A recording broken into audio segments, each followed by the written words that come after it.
This is a race so unique that the only way you can find a comparison to it is to dig deep into the history books. Of the 13-round AMSOIL Grand National Cross Country Series, none of the other 12 events are quite like Snowshoe, a race that is so beautiful on top, but so nasty deep down inside. With its start on the hard paved road and its mud fleas lining a boulder-strewn obstacle course filled with mud, tree roots, hill climb, and more, Snowshoe takes on the role of an adventure race, perhaps America's toughest race. Simply finishing a lap, let alone the entire event, is an accomplishment. As far as trying to go fast and win, well, that's an accomplishment only reserved for the legends, and they have the emotional and physical scars to show for it. Yes, the only Grand National Cross Country race you can truly compare Snowshoe to is the original America's toughest race, the Blackwater 100, the one that started this series and started in the streets of Davis, West Virginia, and then through the bogs of the Mountain State. As it was then, it will be today. The Snowshoe GNCC is next.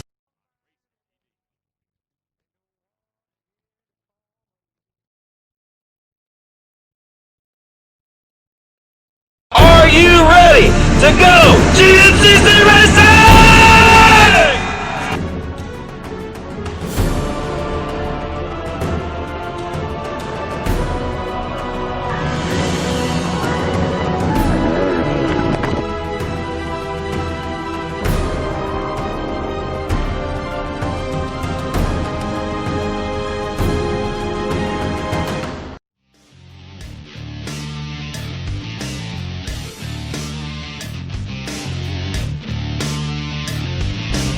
Welcome to round number 9 of the AMA GNCC Racing Series.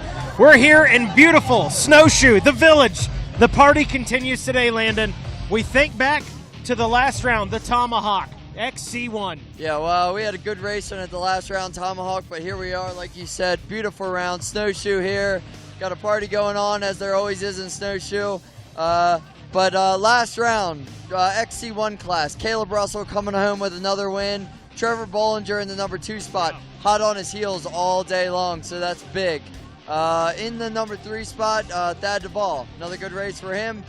Home state race today, I know he's looking for more. XC2, we also had some good racing.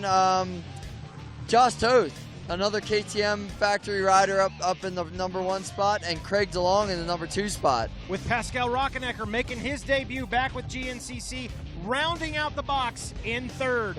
What about the FMF XC3? I tell you, we got good racing all across the board these days, but Jesse Ansley comes home with another win at the last round. Jason Raines in the number 2 spot, and Alex Seagard in the number 3 spot. So I think we can expect good racing out of them today on this Snowshoe Mountain. Well, that's going to do it for Landon and I for now. We're going to take it to Jared Bolton down on the ski lift.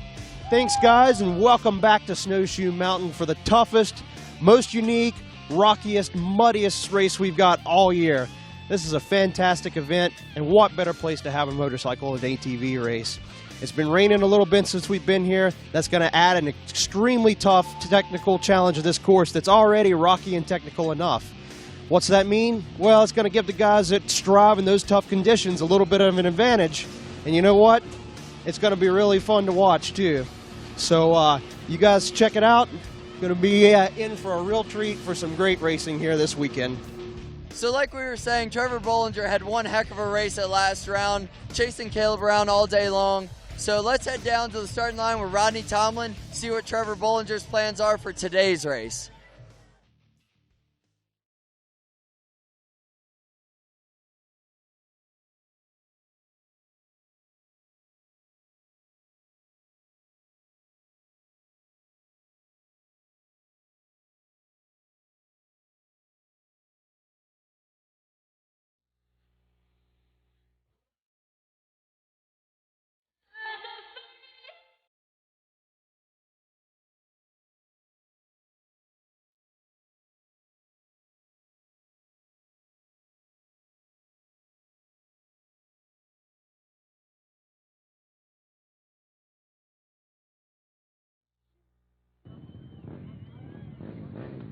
Thanks a lot, guys, and here we are down on the starting line. The rain has started to fall. I'll tell you, the challenges are set as far as Snowshoe Mountain is concerned, and we're here again with Trevor Bollinger, fresh off his probably the best finish of your career a couple of weeks ago in New York with a second-place finish. Here we are getting ready to tackle the mountains of Snowshoe. You come from the mountains, so you got to be feeling pretty confident rolling into today. Yeah, for sure. You know, I actually got second overall in 2016 here, and, you know, I'm looking for my win today. Well, I'll tell you what, it's quite possible. You're on the right track, brother. Good luck to you. Thank you. Hey, that's Trevor Bollinger. He's ready to go, and so are we. So let's meet our starting lineup. He's rolling to the line first today. He rides aboard the number 1 from Boonville, North Carolina, riding aboard the FMF KTM factory racing machine, Caleb Russell.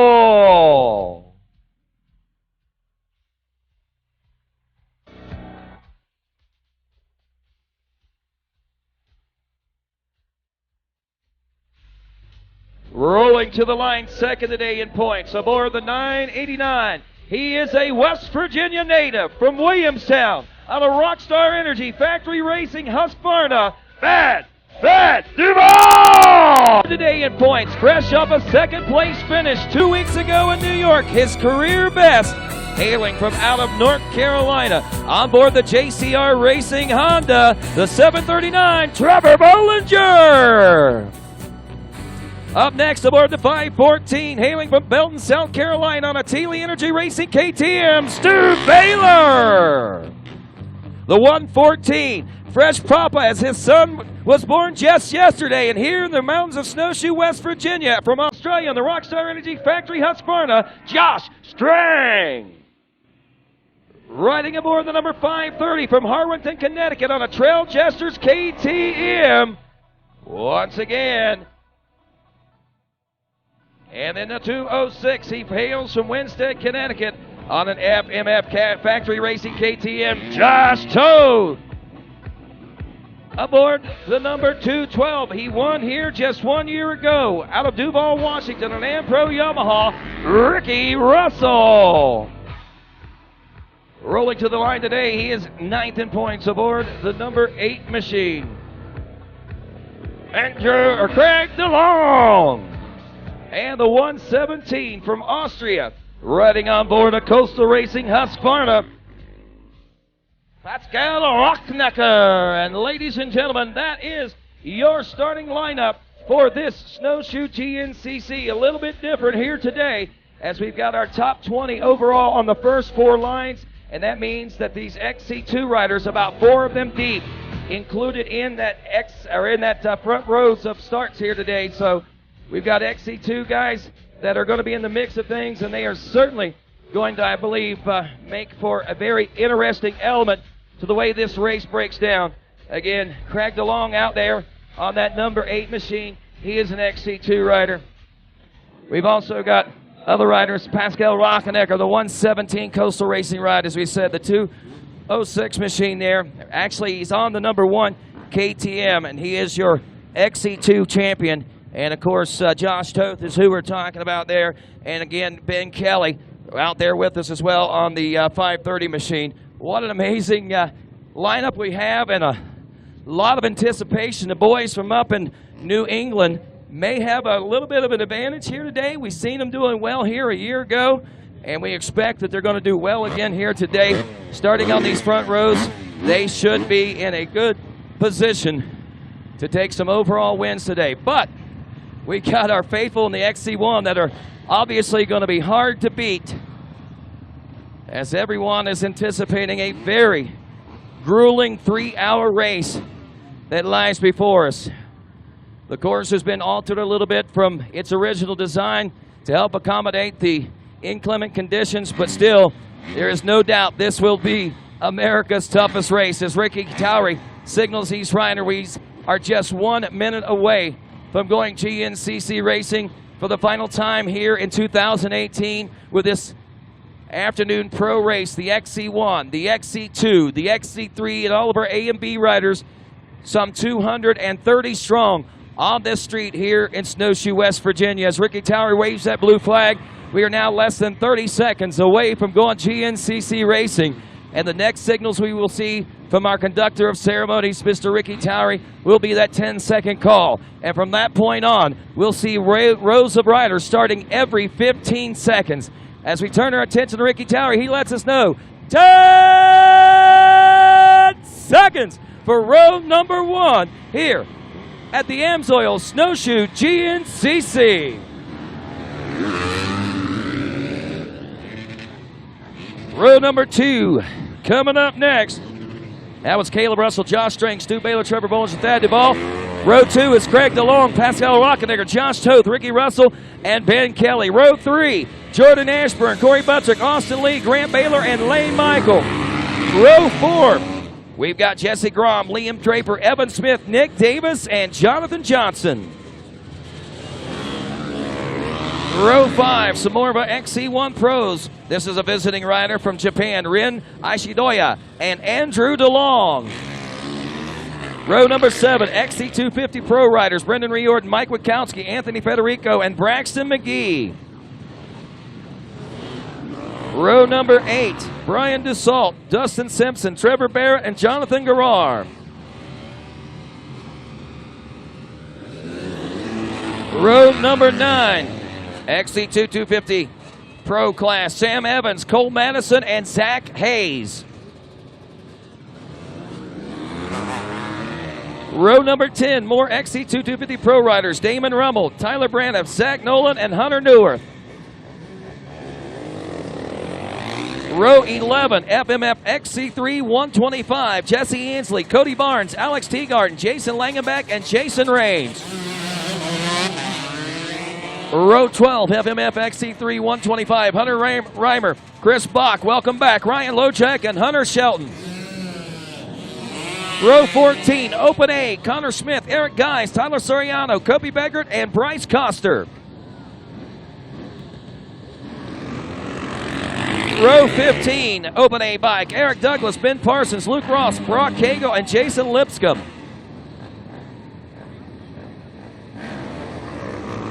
Row 16, more Open A riders coming up next. Zach Tussle, Levi Cagle, Maxwell Randolph, Rachel Goodish, and Levi Hardengrader.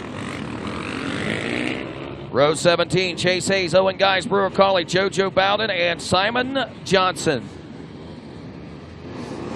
250A, second row for these guys. Row 18, Dakota DeVore, Zachary Hugel, Nathan Rector, Jeff Lance, and Barry Fernandez. Row 19, 250A class, Matthew Davis, Andrew Gross, Josh Farrell, Matthew Keefer, Reese Bruner, and Landon Bruner.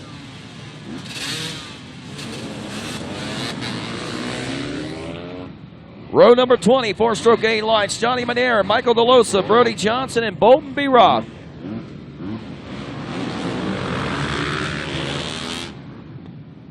Also Brendan Poling on that line as we go to row 21, four-stroke A lights, Justin Murphy, Eli Childers, Hunter Williams, and Blake Grindstaff. Row 22 now, Christopher McManus, Adam Parker, Andrew Kent, Nathan Davis, and Braden Moore. Row 23, Benjamin Wright. Four-stroke A lights still, Adam Hollenkamp, Russell Smith, Jacob Crispin, Eric Ross, and Nick O'Brien. Now to the 200A class, Joe Marsh, Michael Beeler Jr., Dylan Simple, and Ryder LeBlond.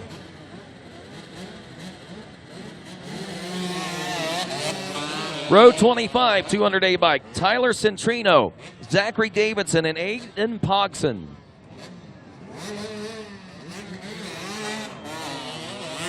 Row 26, 200A class, we've got Travis Reynaud and Randall Irvin. The Vet A 30-plus class, row 28 up next, Sam Forrester, Jared Hoffman, Louis Oleon, and Bill Zavendi. Row 29, Vet A 30-plus, Galardos Melo, Eddie Lojak Jr., and Joseph Geyer Jr.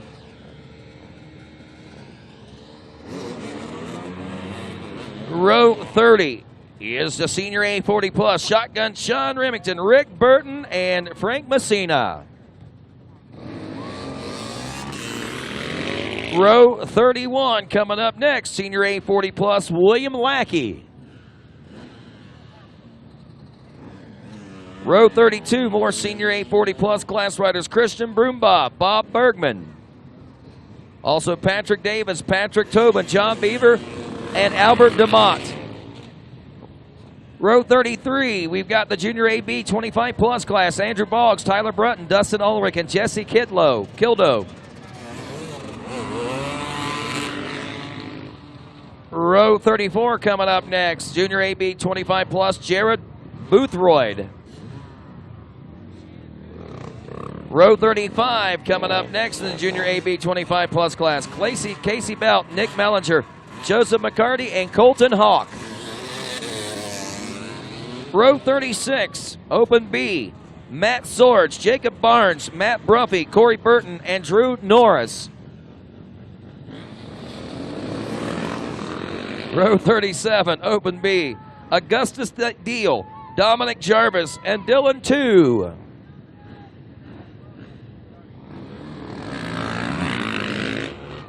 .38, the Open B by Kyle Wilkie, Joshua Webb, and Tyler Seitz. Row 39 coming up next will be our Open B still. Ryan Kerr, Evan Young, Andrew Davis, and Austin Beck.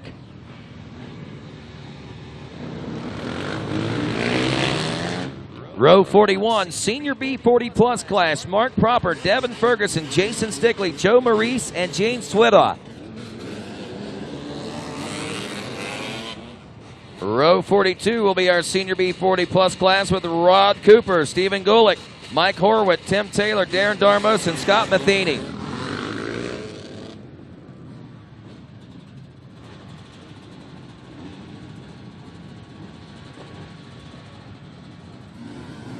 Off now, row 43, Tillman McDaniel, Larry Raines, Ian Custer, Michael Eller, and Mark Hojingwowski. Up next, row 44, the four-stroke B lights, Gatlin Welburn, Jake Easler, Mac Reimer, and Garrett Robertson. Four-stroke B lights, row 45, Kendall Taylor and Chandler Hale. Looks like we got one more included as well. Row 46, four-stroke B lights, Preston Campbell, Jack Veeder, Zachariah Tinky, TJ Fine, and Billy Saliga. Row 47, 250B bikes, Sean Cochran, Ian Flynn, Robert Whitlock, and Cole Whitmer. More 250B bikes coming up. Kyle Pressmont, Nick Hoffman, Philip Daganese, Landon Ray, Wilson Earhart, Hayden Earhart, and Adam Williams. Row 49, 250B, Grant Kirkman, Keaton Ultimus, Noah Martz, Corey Zilstra, Cody Kleiss, and Aaron Martz. Row 50. Up next will be our 200B bikes, Sean Myers, Justin Gibbs, Jacob Herman, and Jack Bryant.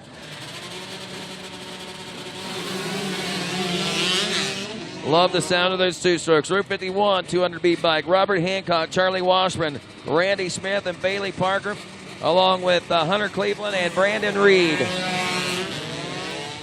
Row 52, Vet B30 plus class, their first row, Steve Lambruno, Neil Hood, Justin Ramsey, Matt Modick, and Ben Conaway.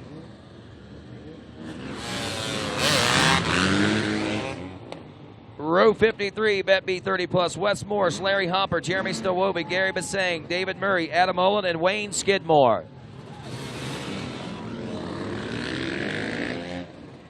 Row 54, Bet B30 plus, Ross Kennedy, Richard Blackshire, Jordan Overfield, Al Lombardo, Sam Bishop, Nathan Miller, Joshua Doman. And our final row with row 55, John Switzer and Jeremy Phillips. Switzer from the Bet B30 plus class, Phillips from the 250B class, and they are off. So all of our riders now traversing the trails here at Snowshoe Mountain, and of course, what a challenging day to get that underway with. A little cloudy on top of the mountain. We got some rain showers falling on and off, and we have got 3 hours of intensity to the checker flag, that's for sure, and the summer break. How's it all going to end here today? What kind of surprises lie ahead? Stick around. GNCC Live continues after this.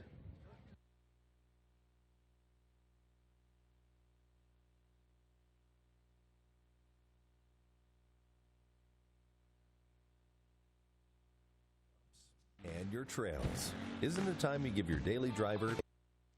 We handle your jumps and your trails. Isn't it time you give your daily driver the same love? AMSOIL Signature Series Synthetic Motor Oil delivers 75% more engine protection against horsepower loss and wear than required by a leading industry standard. AMSOIL also offers a full family of ATV, UTV lubricants, giving you above and beyond fortification for your weekday and weekend vehicles. AMSOIL, devoted to protection. We handle your races, your jump. I'm a sore loser. I'm a sore loser. Losing is not an option for me. Be the best. The best? The best. You have to have the best equipment under the hood. That's why I only use Cometic products in my engines. Cometic gasket. Cometic gasket. Cometic gasket. Cometic gasket, a superior quality gasket For those of us who demand the highest level of performance. We are American motorcyclists. We are members of the American Motorcyclist Association. Racers, fans, and crew. We come together for this sport we love, to race together, to grow together. We start young and not so young. We race motorcycles and ATVs. We become friends, we become family. We compete for weekend bragging rights and national championships. We make memories on the toughest off-road courses in the country and on the best motocross tracks in the world. Some of us aspire to the speed and poise of road racing or the fierce competitiveness of American flat track. And we honor our greatest champions in the AMA Motorcycle Hall of Fame. Through it all, we cheer. We win and we lose. We are racing. We are the AMA. Race with us. Be part of the greatest sport in the world. Be an American motorcyclist. Join us today at www.amajoin.com/join-now. And welcome back to GNCC Live. I'm Mikey Waynes. I'll be joined alongside by Johnny Gallagher and, of course, Rodney Tomlin. You heard Rodney out there this morning giving us the iconic 10-second call here in beautiful Snowshoe, West Virginia. This is round number 9 of the AMSOIL GNCC Racing Series, the AMSOIL Snowshoe GNCC, a 3-hour main event, the pro bike race here. And you are getting a look there at, well, that was Howard's Hole. Now you're getting a look at that number 1 KTM of Caleb Russell. Getting some footage of these guys getting prepped and ready for this Snowshoe GNCC. And if you watch the rider intros, you can tell that some of this footage was from either earlier today or yesterday as they were preparing for this weekend, because what have we got right now? Well, a lot of fog.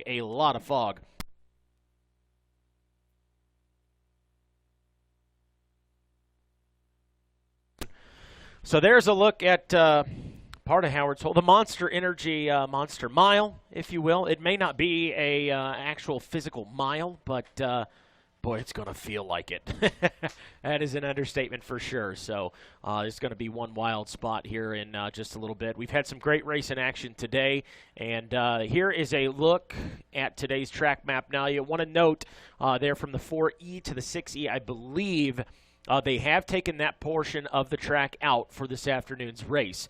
But how it works, basically, you got youth bikes up there. But there we go. Never mind. I'm so sorry. I'm reading the wrong thing. 1 p.m. bikes, 12.4 miles on the east and 9 miles, 9 even on the west side. So that east side is going to be a few less miles than what the screen shows right there. But take a look at the dark spots there. Those are indications of where we've got camera shots today. So those are where your camera shots will be coming from.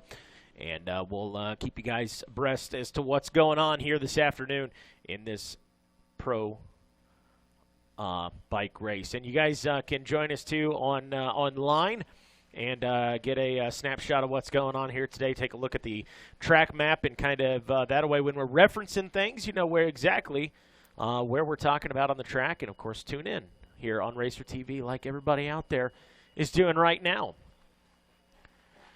So, again, we'll get a look at these guys coming through here. One of the things about Snowshoe, West Virginia, kind of pays tribute to the old Blackwater 100. So a bit of a different style start for us than what we are used to at the other rounds of GNCC racing with the rows like 6 riders to a row.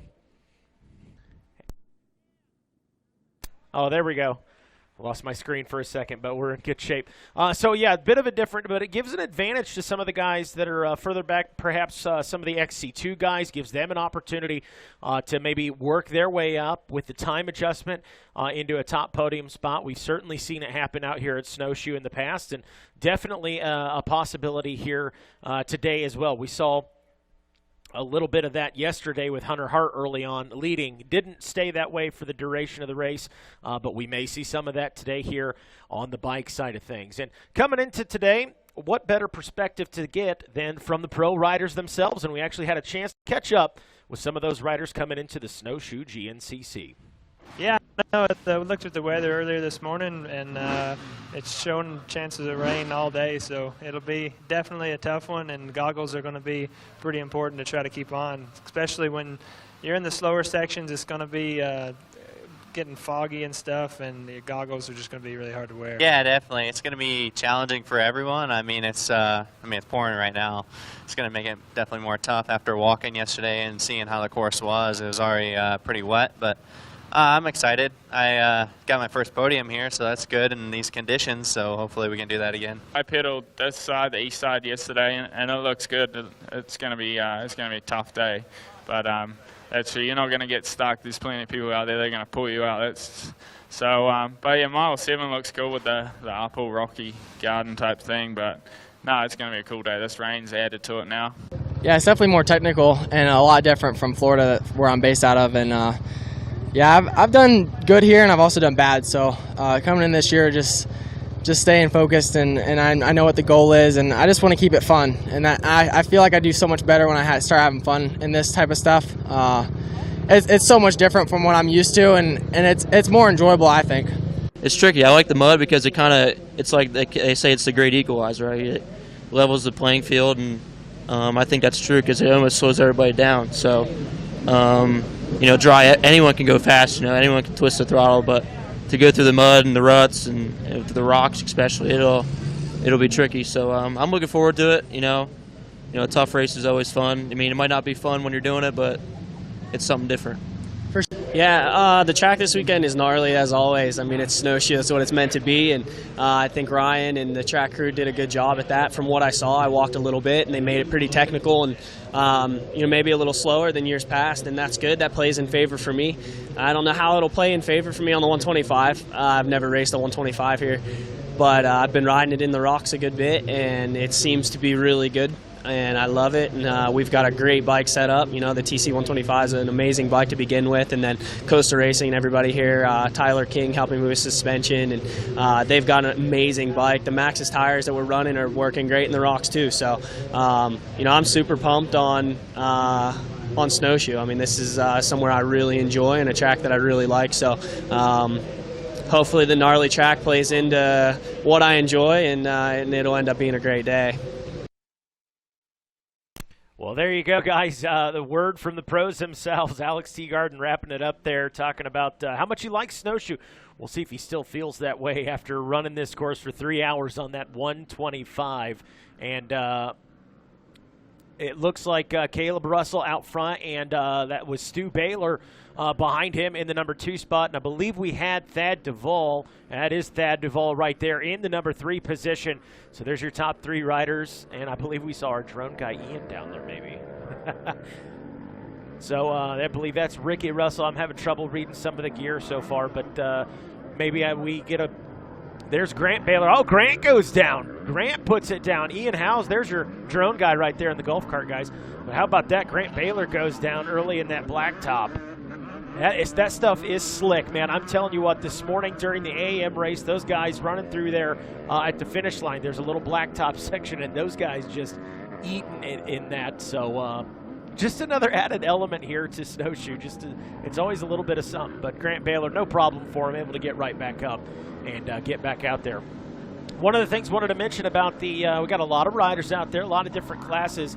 The FMF XC3, if you follow social media at all, and I'm sure you do, Chris Bach is out there this weekend racing in the FMF XC3. So welcome back, Chris Bach. And we actually had a chance to catch up with Chris prior to today's race. I'm not completely out of retirement. I'm still retired. I just came back for one race to have some fun, and it's probably one of the toughest tracks of the year. And with the weather and stuff, super challenging. So why not just make it a little bit more challenging, ride at 125? And you know, I'd still retired. Just want to come ride for fun. We put together this deal with Trail Jesters, and it's gonna be awesome. We're gonna do 1 or 2 races, and let's go out there and battle with some of the old guys and some of the young guns. Yeah, we'll do the race today. Maybe one more GNCC. Do the Budds Creek and Ironman 125 All-Star motocross races, and then just whatever, fill in, just stuff that sounds fun. Well, there you go. Chris Bach riding in the FMF XC3, going to be running a few different series on that 125, and I believe he's running the Hoosier Tires as well. So welcome back, at least for a few races, to Chris Bach. Good to see you out there, man. He just can't stay away. That's the bottom line. You can't stay away from GNCC, and what better place to come back than the iconic Snowshoe GNCC. So now more of our riders working here through the woods section, coming back out to this little blacktop area, and nobody having too many issues on it now. Grant Baylor, you're the only one, man. He'll get it together. I believe he will. So tons of racing action for you today. Again, it is a different format, or a little different for us, not completely different. It's still GNCC racing, but basically they run one side of the mountain for a lap, and then the next lap, the following lap, they'll run the other side of the mountain, the east and the west side, alternating those. So it is just creates for an absolute chaotic, and a lot of riders call it stressful, because you don't know if you got a guy in your class that started a row back from you. You don't know with the time adjustment.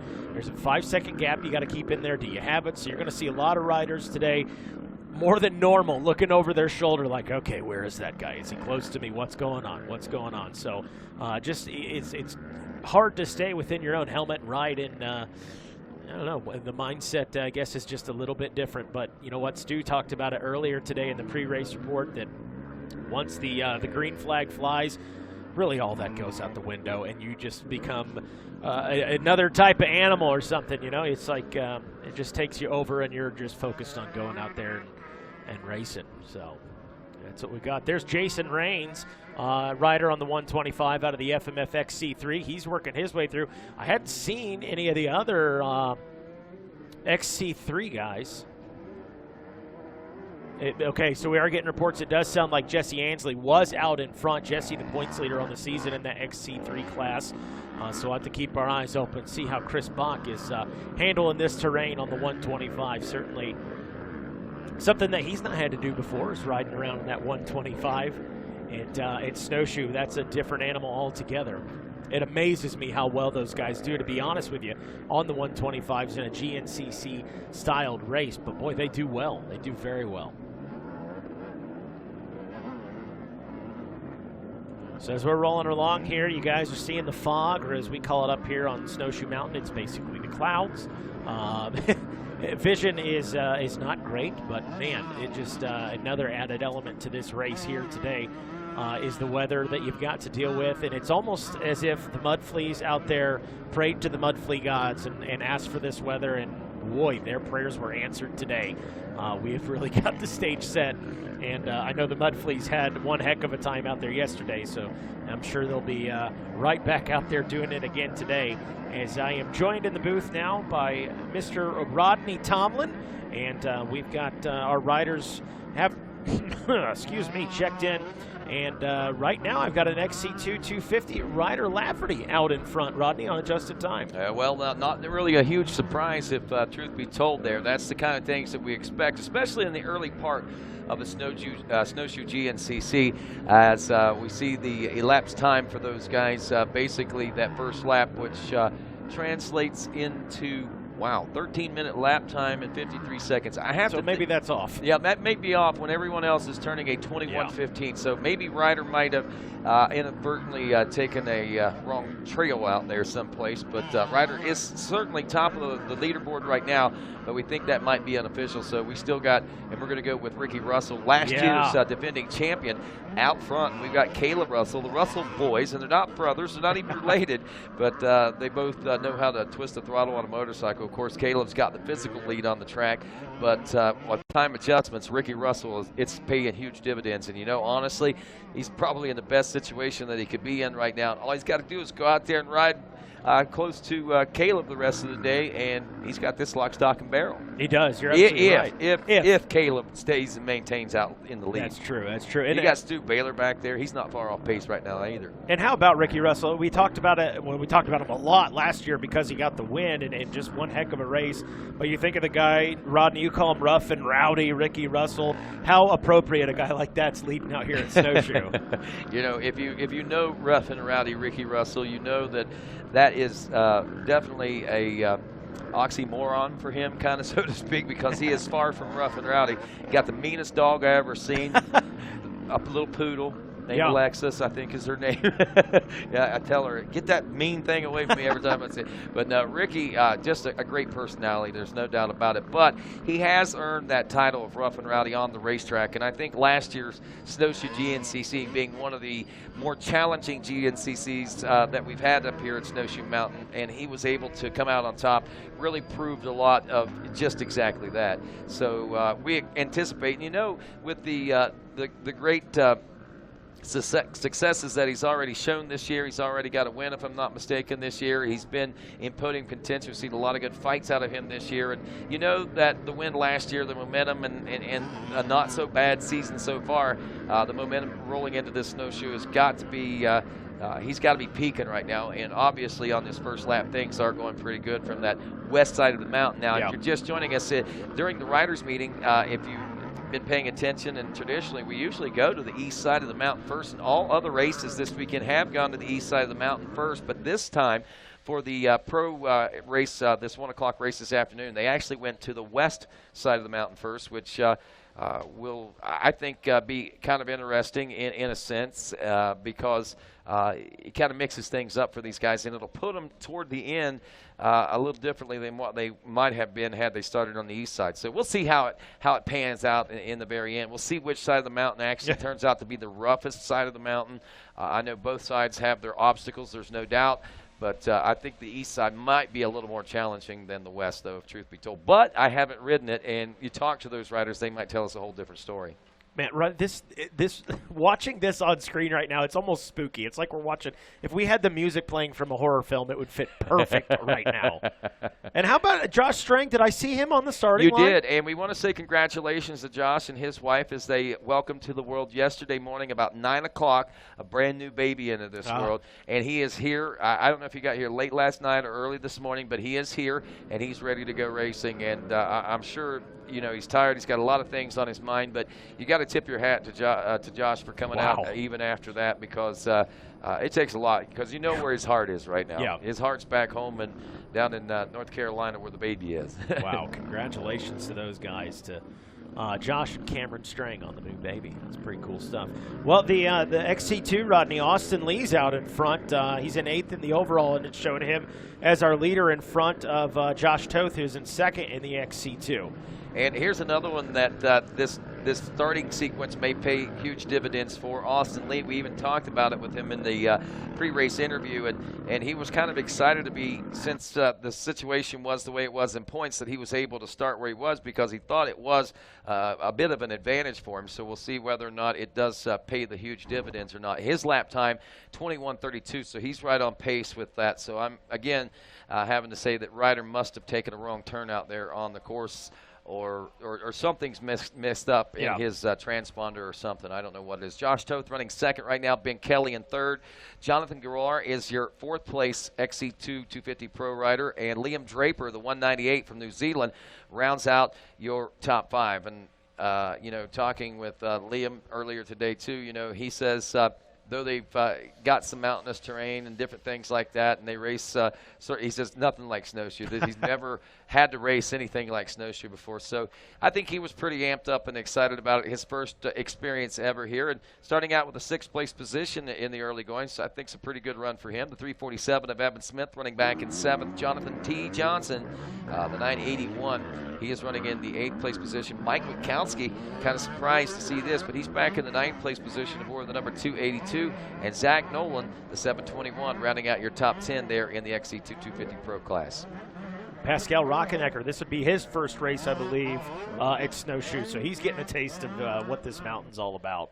Yeah, I'm not sure. I would almost have to think that Austria probably has some pretty rugged terrain as well. So this is probably nothing too new for him. And check this out. Back out of retirement, not even a year in retirement, Chris Bach says, I've had it like I can't stands no more. And has picked up the racing boots, strapped on the helmet again. And this time, he's doing it for the fun. This is what a lot of these guys, the 125, going back old school right there. As we say hey to the folks out at the FMF PowerPoint watching this race in action here. But Chris Bach is back with us today.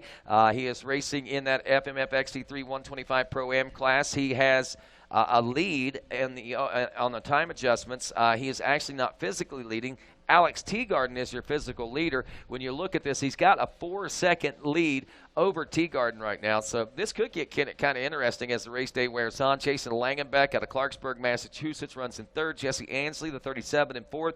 Hunter Shelton out of Hartford, Tennessee, is your fifth-place rider. Then it's Ryan Lojak, the 301 of Tarentum, Pennsylvania. He is a son of the 9-time GNCC champion, if I'm not mistaken, a former Blackwater winner also, Ed Lojak Sr. Cody Barnes, the 99, is running in seventh. He's out of Sterling, Illinois. Jason Raines out of Travelers Rest, South Carolina. 100 on the bike, 916 on his helmet, is running eighth, and Hunter Reimer rounds out ninth place. That's interesting. Raines back in a eighth place position, but again, we got to take into consideration where we are. That's very true. It's uncharted waters for these guys at this point. And getting a look at this FMF PowerPoint, I don't know, it's always the case. The camera angle just never quite does it justice, just how rough this terrain is up this FMF PowerPoint. But if you want to get a good idea, look at the riders. There was about 3 or 4 of them down right there. Happened to get help from some of the spectators getting back up on the course. Well, I tell you, this section of the track we watched a lot yesterday with our ATVs. A little different today. We had that rain, and they knocked off a lot of rocks and a lot of dirt and got it. But since then, we've gotten a lot more rain, and we've had that 10 o'clock race go through there. So this section really becoming challenging, I think is a good way to say it. And I think a lot of it is because of the rocks and the rain. It's just making it slick, to be truthful with you.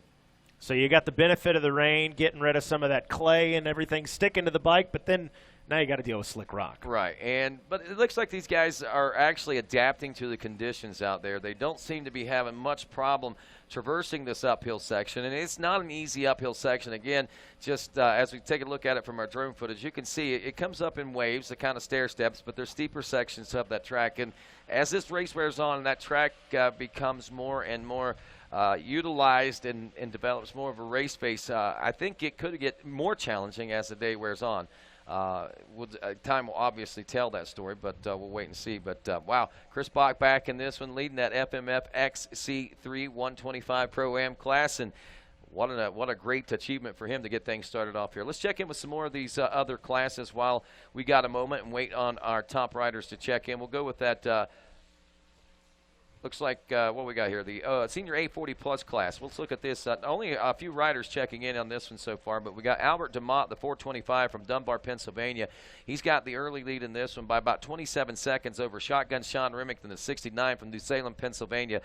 They all three took off on the same row, with Frank Messina, the 589 out of Campbell Hall, New York, back in the number 3 position. Looks like a pretty good separation between those guys, averaging about 30 seconds between positions. As we take a look at the Open B class, we might want to take a look at some of the A classes, but Dominic Jarvis, whom I haven't seen, I don't think, this year, leading that Open B class, and we'll check in with those B classes in a moment. We got more of our Open A class riders, I think, in at this point. The 409, Tyler Soriano out of Yorksville, Ohio, leading that one, a 1 minute and 6 second lead already at the beginning of this one over the 43 of Ben Parsons out of Orlando, Florida.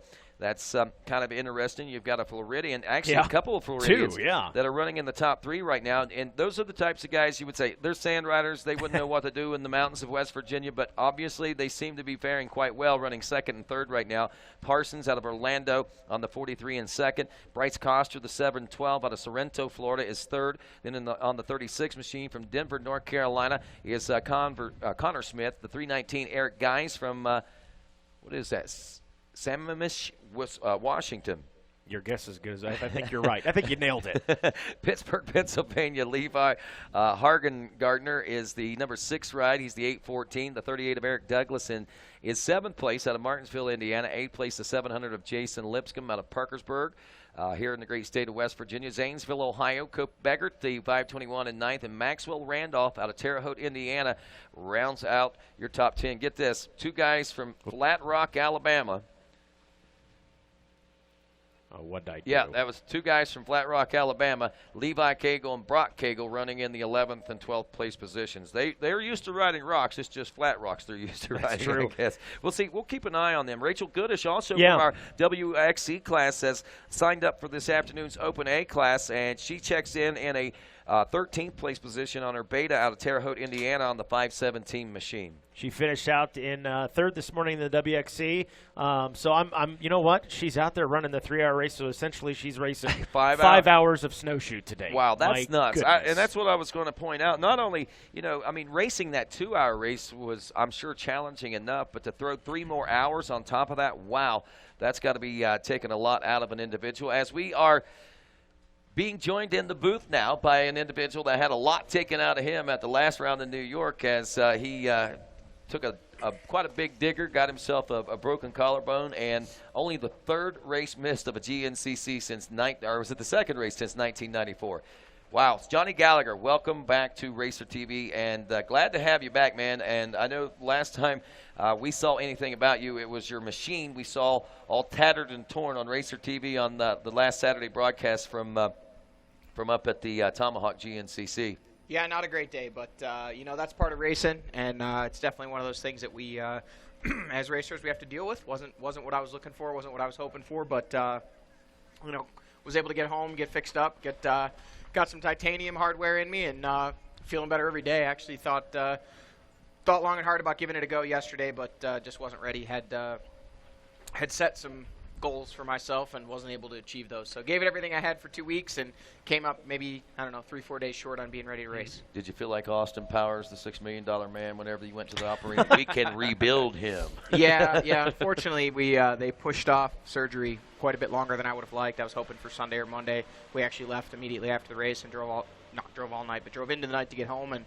they didn't want to operate until Thursday. So I sat around for, 5 days waiting to get operated on, and it was uncomfortable and more frustrating than that. I feel like those 5 days would have put me over the top for what I needed to go out and do what I needed to do yesterday. But nonetheless, that's behind us now, and we're on the bike day. This guy, 40 years old, broken collarbone, he's wanting to go out and race. That's pretty impressive. It's not that. This is what I do, man. It's not it's not a matter of trying to be a hero. It's not trying to prove a point. It's not trying to be tough. This is what I want. This is what I do, and I want to get back to it as quickly as possible. So, hey, man, I can respect that. And looking forward to being back, but definitely pumped to be back on here. I feel like I've been kind of in and out this year between Becca's injury at Indiana and obviously having to leave kind of in a hurry for that, and then missing the last one with myself getting home injured. So, but good to be back, and nobody got injured today, and nobody got injured this weekend. So definitely a good thing. So it is most but certainly. I'll tell you what. What's not a good thing? Look at Howard's Hole here. Wow, it's turned into.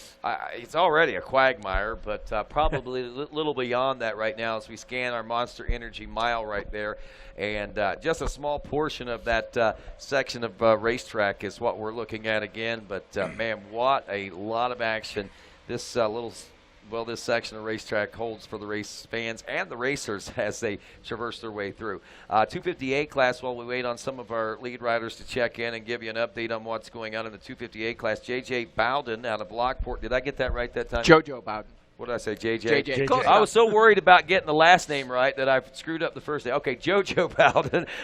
Sorry about that. I can never get his name right. Rozzie's going to kill you.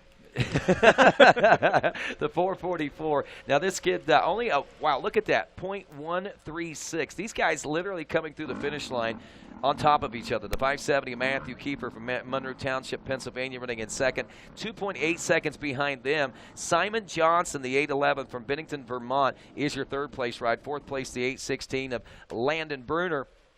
And then, of course, in 5th place, Dakota DeFore, the number 59 from Feed Springs, Ohio. 6th place, the 414 will be Brewer Colley from Lexington, South Carolina. The 247, Matthew Davis from Birchmondville, Pennsylvania. He is your 7th place ride. Owen Guys, the 8th place position aboard the 322 from Harwinton, Connecticut. Rodney, sorry, leaders on the Here's screen. the leaders, yep. Oh! Ricky Russell, and he drops the front end in there. Caleb Russell behind him, he's taking a look. Boy, these guys are really taking their time picking these lines. They do not want to go into that deep stuff. Well, I tell you, very calculated moves right there. It looked like Ricky just about went down. Caleb's very picky about his lines. Look how rough that is. Even the best in the world. There we see Thad Duvall on the high side and Stu Baylor on the low side. Looks like Thad was able to get out of there a little quicker than Stu. He had a good lineup there, higher than everybody else. So our front four seem to be opening up a little bit of a lead physically over the rest of the field right now. So it's been a few seconds since we've seen another rider check in. Here comes, I believe, our 5th place ride, and that is the number 1 of Josh Toth. Yep, followed closely by Grant Baylor. You can see Grant Baylor got the goggles hanging there on the left hand grip. No need for those. Too much water. But they're both running that high line, and look how much better that line is than the line that Caleb Russell, Ricky Russell, and our 4th place rider of Stu Baylor took. Everybody else is taking that high line and staying out of those rocks. And that it's not even just that it's so much faster. It's so much energy conserved and so much safer. No chance whatsoever of crashing, falling, dropping yourself into those water, getting the grips wet, getting the goggles wet. So that's really what this race is all about, is just keeping yourself out of trouble. It's almost it's a 3-hour chess match out there, Rodney. That's kind of what we're watching on screen. Yeah, and that's exactly what it turns into, is a chess match. And, again, nobody seems to really be riding with any senses of urgency. I mean, Caleb nor Ricky, who are your front 2 leaders, and even the guys in chase right now, close in chase, Thad Duvall and Stu Baylor don't seem to be riding with a sense of urgency. Well, I got to tell you, Rodney, I've been up on this mountain since 2007. I guess that, and here is some of our XC2 riders. That looks to be Austin Lee, so that would be our 2nd place XC2 rider. And up on the high side there is Corey Buttrick, the 121 machine. Look at these lines just crisscross and go absolutely everywhere. It's hard to even keep track of where these guys are going. But we do know that was 2nd place in our XC2 class, the 123 M&E Honda of Austin Lee. But, Rodney, this mountain right now is so much more saturated and wet than I've ever seen it. And, we've seen some torrential downpours. The one remember the catastrophic flooding we had here in 2016, I believe it was. And unfortunately, I mean, there was, state of disaster locally, had some injuries and fatalities and all that. And that just shows Johnny Gerard, 3rd place in that XC2 class. We know that these New Englanders really like these gnarly conditions. And Jonathan Gerard, 3rd place in that XC2 as they come through on screen. That looks to be the 410 of Andrew DeLong, another XC1 rider behind him. And kind of tough to pick out who those next couple riders are there. But as they came through, that was definitely Jonathan Gerard. I believe the 986 machine, or 9. I know it's not 989 because that's Thad Duvall, but it's a 3-digit, starts with a 9, John Gerard, on the, I believe, MCS Suzuki machine, if I'm not mistaken. Yeah, just incredibly wet up here right now, Rodney. Normally we see water kind of run off this mountain, but this year somehow, I'm not sure, it seems to have soaked in. Well, I think a lot of that, Johnny, might have to do with the fact that it's been raining the last, quite a bit this spring. It's been a very wet spring. A lot of the rains we've been getting in this area haven't necessarily been like the torrential downpours coming down hard and fast. What we got going on here? These are our leaders on screen. They're coming in, checking in, complete at lap number 2. Ricky Russell, the 212 Ampro Yamaha, and the number 1 FMF KTM, and Caleb Russell there in 2nd. You can see them making tracks on untouched trail, but now that has changed, and they're back onto a part of the track they've already seen. They're beginning lap 3 in the scoring, which would actually be the 2nd complete lap that they are starting out on. So lap 3 they're starting out on. Look to be Thad Duvall there in 3rd, and here is Stu Baylor, the 514. Look at Stu. He's dragging a long roll-off behind him. Look at that. Looks like he's got a trailer. That thing's about 100 foot long. He's just dragging it behind him, and finally he pitches those and says, all right, these things aren't doing me. Oh, still got him. Looked like he wanted to get rid of them, but they didn't want to let go. There we see. Oh, and Trevor Bollinger, we missed him before. So that is our 5th place rider. And there is Grant Baylor. So I did not see Josh Toth come through, but as we're panning back, we can see some bikes come by that we cannot identify. So I'm sure we'll get a check-in here with our scoring in a matter of a couple minutes and be able to give you guys a full update, full rundown on our top 10, maybe even top 20. Yeah, I got to give this, we can look at it right now. You see what's going on, so give it a couple moments and see what timing and scoring is going to show us out here, because that right there might prove a little different than what we're seeing physically on the racetrack right now. That's one of the neat things about this Snowshoe GNCC, and that is one of them in particular. But as I was saying about the rain, just to finish that thought, Johnny, the rains that we got in 2016, they were torrential, a lot of flash flooding and stuff associated with that. These rains that we've been getting a lot this spring have been small, slow soakers, and even though it runs off the mountains, a slow soaker will soak into the mountains as well. And like you say, the soil does seem to be a little bit more moist or deeper here this year than in the past. Yeah, and just so much standing water out on the course. It's really making it tough for goggles and keeping the grips dry. As we see Lane Michael, the 523 machine on the KR4 racing Husqvarna out there. And as we run down and we look through the riders that have, in fact, completed 2 laps now, looks like we've got our top 10 in and completed, corrected for time. And it looks to be Ricky Russell leading the way, followed by, it just went off there. 3.3 seconds later was Caleb Russell. Thad Duvall in third, another 3.7 seconds behind. And then Grant Baylor in fourth, Josh Toth in fifth, Stu Baylor sixth. Benjamin Kelly, we didn't see him on screen there, but he was in there. He is second place in that XC2 class, followed by Trevor Bollinger, who would be sixth in XC1, eighth overall. Lane Michael, ninth overall, and then Jonathan Gerard running out the top 10, who is in fact third in that XC2 Pro Lights class. He has gotten around the 1, 2, 3 of Austin Lee. We just saw that there on screen. And wow, now we start to see these guys really funneling through here. We're going to see the rest of our XC2 guys, the rest of our XC1. Unfortunately, I don't know if you guys have already commented on this. I did see Nick Davis pushing his gas back to the pits here about 10 minutes ago when I was working my way towards the RacerTV studios. So unfortunately for him, he is at least temporarily out of this one. So we'll have to check in down there at the factory gas pits and see if we can get an update on exactly what happened to the machine of Nick Davis. As I said, he was pushing his machine through the pro pits. He was pushing it under his own power, so if he's able to get that machine repaired, he can rejoin the race. And on a day like today, you can never count anybody out until the checkered flag flies. That's the truth. So here we roll through lap number 3. As you said, we're on the second lap of the west side of the mountain. And rolling through this one again, so we'll look at some more of these classes coming up here shortly. But right now, just Rodney, we see on screen is our new daddy, Josh Strang, the 114 machine. As you said, possibly a little bit tired from all the travel. He looks like he's kind of carrying things gingerly here, but make no mistakes, folks. It is slippery, and the conditions are gnarly out there. So these guys may not look like they're going fast, but go ahead and swing over your leg over a dirt bike, see if you can do it any faster. These guys are really good at knowing what the grip is underneath them. They know what the ground gives them, and they proceed accordingly. Well, conditions out there, as we said, not the most favorable, but riders really appear to be traversing this. Okay, I haven't really heard of any major issues or anything. Even with our 10 o'clock race this morning, I think the track crew realized that coming into this event, it was going to be an inclement weekend. We've had the warnings all week long as far as it's going to rain, it's going to rain, it's going to rain, and it has rained. It rained leading into it. I got to tip my hat to the track crew, too, because they had to work through a lot of rain just to get this track built and this facility ready for a GNCC, and they did a knockout job. I mean, you couldn't tell that they had the adverse conditions that they had to work against because they brought a Class A top-notch program to the GNCC Racing Nation once again. Absolutely. You know, and these guys, they did such tireless work out there, just pushing and pushing. They're really out there putting the hammer down on that course and getting things into and they've done such a great job with the conditions. I mean, the rain just keeps coming. And as we can see, Rodney here, look at this. This is the other side of the mountain, but much of the same. Take a look at that there, Rodney. Well, we got somebody that's actually straightening out that race course, it looks like. I don't know. I know, yes, this is the airport. This is they actually do use this sometimes for landing airplanes and things like that, or used to anyway. It doesn't look like it's been used this year anyway. Yeah.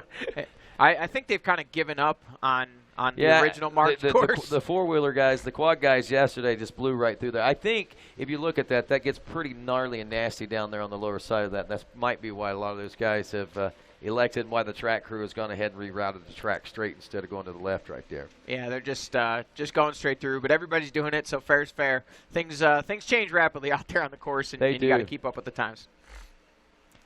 And we do have an update. It was a track crew decision. If anybody rode it this morning, they didn't go straight through for the 10 o'clock race, but they did elect to go straight through for this afternoon's race. And you can see why. I mean, there's just a lot of saturation through there, and that's just a lot of insult to injury whenever you beat these guys up through the mountains like that. Yeah, you're in the woods and you're fighting, you finally get an open area, and you're like, oh, this is going to be great, and then it's a mess, and you're just kind of like, man, this is completely unnecessary. But look at it looks like it's kind of sunny and raining over there at the same time. Yep, well, there's the gas pits. As you said, you saw him pushing his bike, but we don't see the bike in the gas pits. That could be a good sign if he made it back to the pits. Well, he was close enough that he would have been there and gone if he's no longer there. So there's his pit crew. He was maybe a few hundred feet away from his van at the time I saw him. He was pushing that machine. So he was well on his way to hopefully getting that thing repaired and back out on the track and trying to make some progress, as we see now starting to see some of our A-class and B-class riders work their way through Howard's Hole. And again, Rodney, you mentioned before, it doesn't seem to be a lot of sense of urgency, a lot of stopping, looking, thinking, and then going, and that really is the best way to proceed in conditions like this. You know, a question that I've got, and watching this section, and I have to wonder, watching the quads go through yesterday and seeing the trouble that they had, the crowds that they had down there, it looks like it might be an easier section to get through on 2 wheels rather than 4. Is that the case? Yeah, it is, because, you know, there's really, you can see there right in front of us those boulders. We can't fit between a lot of those, and we kind of have to straddle and climb over them, where those guys can kind of zigzag their way through. But, you know, the track really does progress throughout the weekend. Changes from the first race at 8 a.m. on Saturday, and it's little, you know, subtle changes throughout the course of the weekend based on the rain, based on how much, you know, each of the bikes chews it up as they go through. And, you know, Rodney, we've actually joined in the booth here with a rider who's got some firsthand knowledge of the track just a few hours ago in the 8 a.m. race this morning. You know, we've got Max Hernandez, our overall youth winner for the day. And, Max, you know, you're watching this, and a minute ago we were looking at rain and clouds, and now we're looking at sunshine and beautiful skies. Tell us a little bit about your day and how it went, and how were the conditions for you out there today, Max? My day went pretty good. Got like a last place start, and then shortly through the first lap I made some passes to get to first place. But the conditions, they were pretty nice. The mud wasn't too bad. It just rolled right off. It didn't stick or anything, but I liked it. So how was vision out there? I know this morning maybe not quite as bad in terms of the rain. You guys got your whole race in before really we had this front roll in that brought with us the fog and the rain and the clouds. But was it hard to keep the goggles clean with all the spray coming off of riders in front of you, and even in some cases when you were out in the open stuff as you were passing lappers and all that? How was it goggle-wise, and how was the vision out there? Well, most of the time you couldn't really see, because even when you're on the logging roads, mud would come up from the tires into your goggles, and then that just goes through tear-offs really quick. So tearing through tear-offs, tearing through goggles, obviously that makes the vision tough. I know this snowshoe mud, it's got some grit in it, but it's pretty slick. Did you find yourself in any unpredictable moments out there where you kind of thought you had a little bit better grip, and next thing you knew you were on the ground? Yeah, there was some tight sections. I had some new dirt that's unridden, and that just hooked up really nice. Very cool. Well, definitely a great job out there today. I know that obviously you put in a great ride, had a good battle, and were able to get the win. You got anybody you want to thank, or anything else you want to say about the day today? Oh, yeah. I'd like to thank my mom, my dad, Mile Hill Cycle, Town Country Cycle Center, Shavers Motorsports, Fly Racing, CD Boots, Power Seal USA, ISC Racers Tape, and anyone else I'm forgetting. Thank you. Awesome. Well, great job out there today, Max. And, you know, you're welcome to stick in here and see how things go. And Rodney's got a little something Yeah, I just wonder, what does this track look like in comparison to what you were looking at this morning? Much change? Not really, no. Just chaotic and as challenging then as it is now, huh? Yeah, pretty much.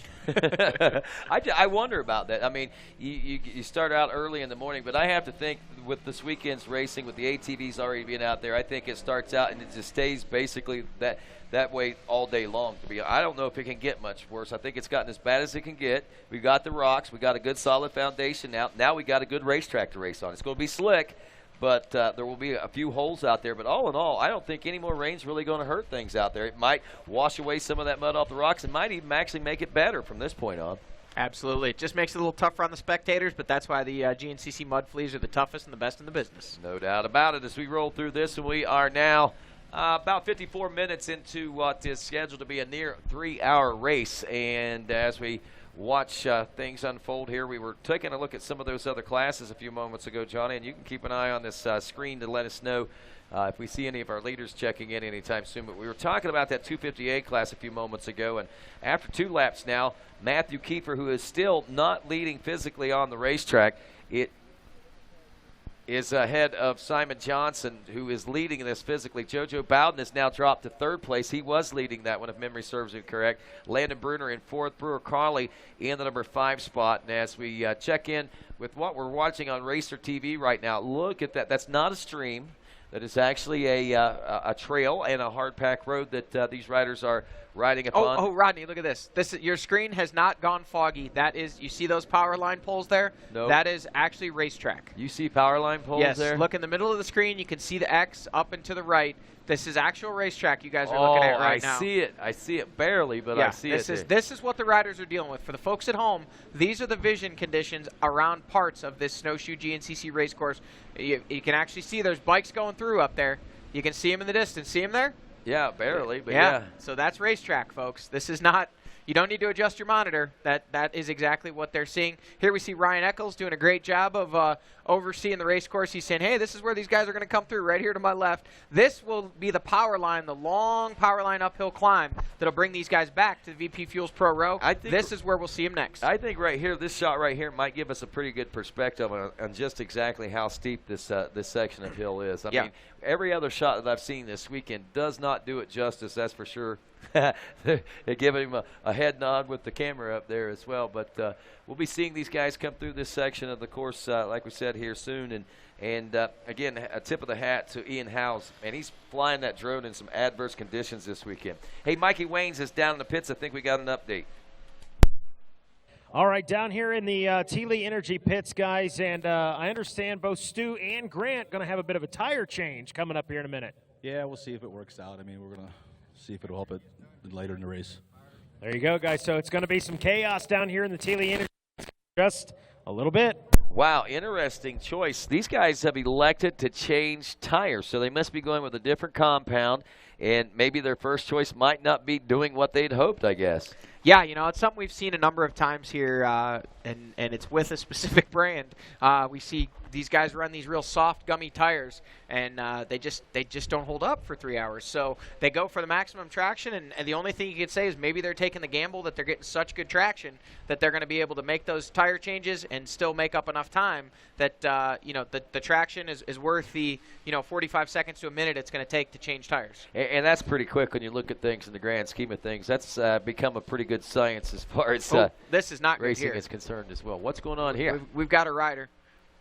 We've got a rider who has got his machine laid over on its side. Can't really see exactly who that is, but he is doing all he can to try and get that machine repaired. You almost have to think that if it's down now, he may be trying to drain some water out of it. He might have sucked some water up in that thing trying to get it dried out. I haven't seen much water out there. I don't know. No, not a bit.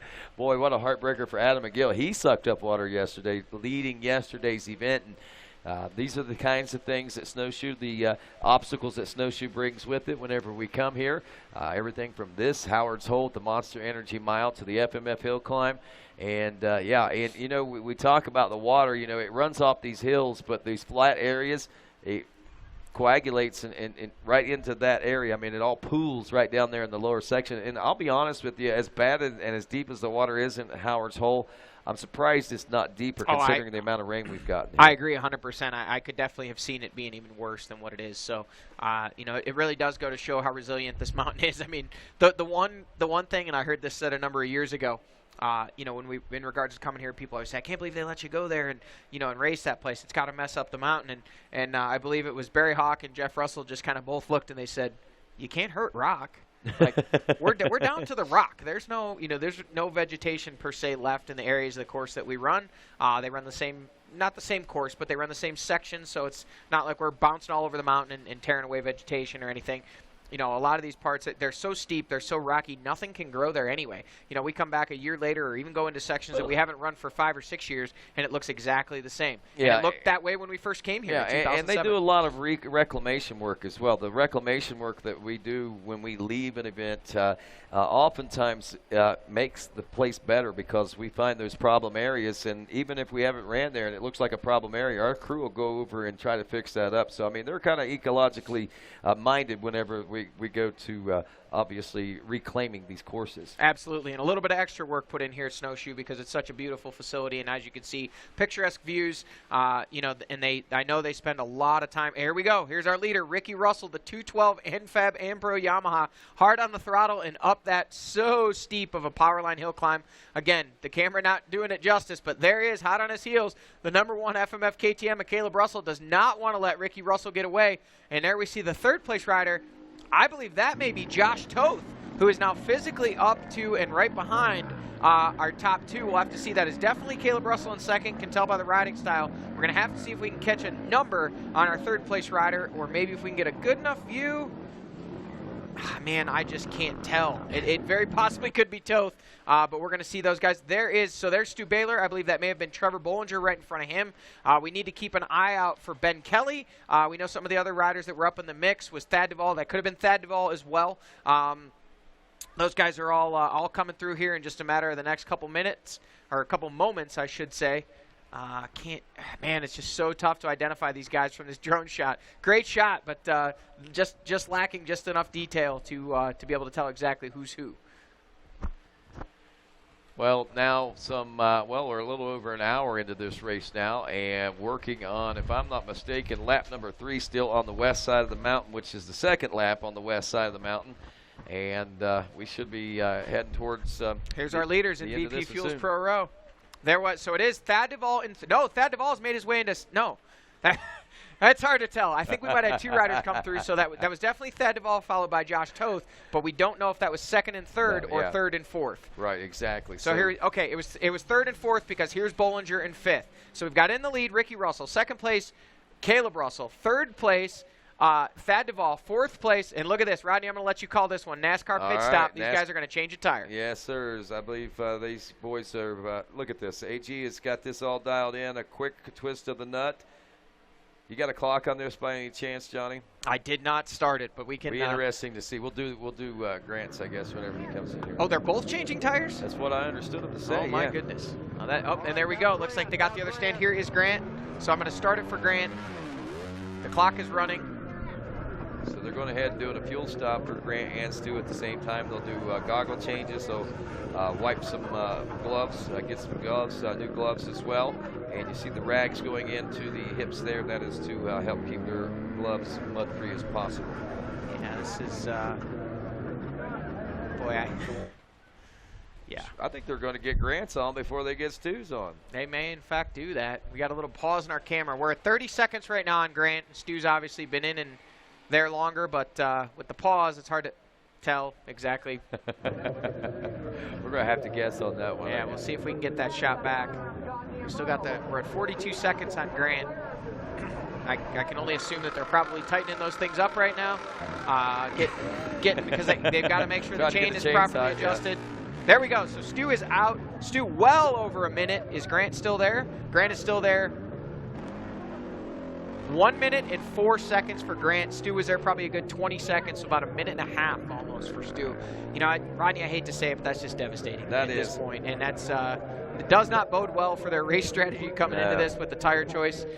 You know, we've seen it before where bibs disintegrate or tires come apart late in the race. We've seen riders, rocky courses like this, come in and, you know, the knob's completely gone off their tires. But after one lap, that's not good. We can only hope that whatever tire they put on was not the same. We got to take into consideration, too, who we're dealing with here. We're talking about the Baylor boys, and when you talk a minute and 20 seconds down in a change, oftentimes that could be a minute and 20-second boost for them, because when they get behind the eight ball, it seems like they really more than rise to the occasion. And absolutely. I'm not counting them out of the race. It puts them in a bad way. It really does, and I agree. It makes them have to charge, you know, which again could ignite a fire under them. And that's the point I'm trying to make, is that when some people would be a little demoralized by the time frame that they lose, they seem to be inspired by it and want to try and make it up. Yeah, absolutely. And here we see it looks like, I believe that appears to be, I know we've got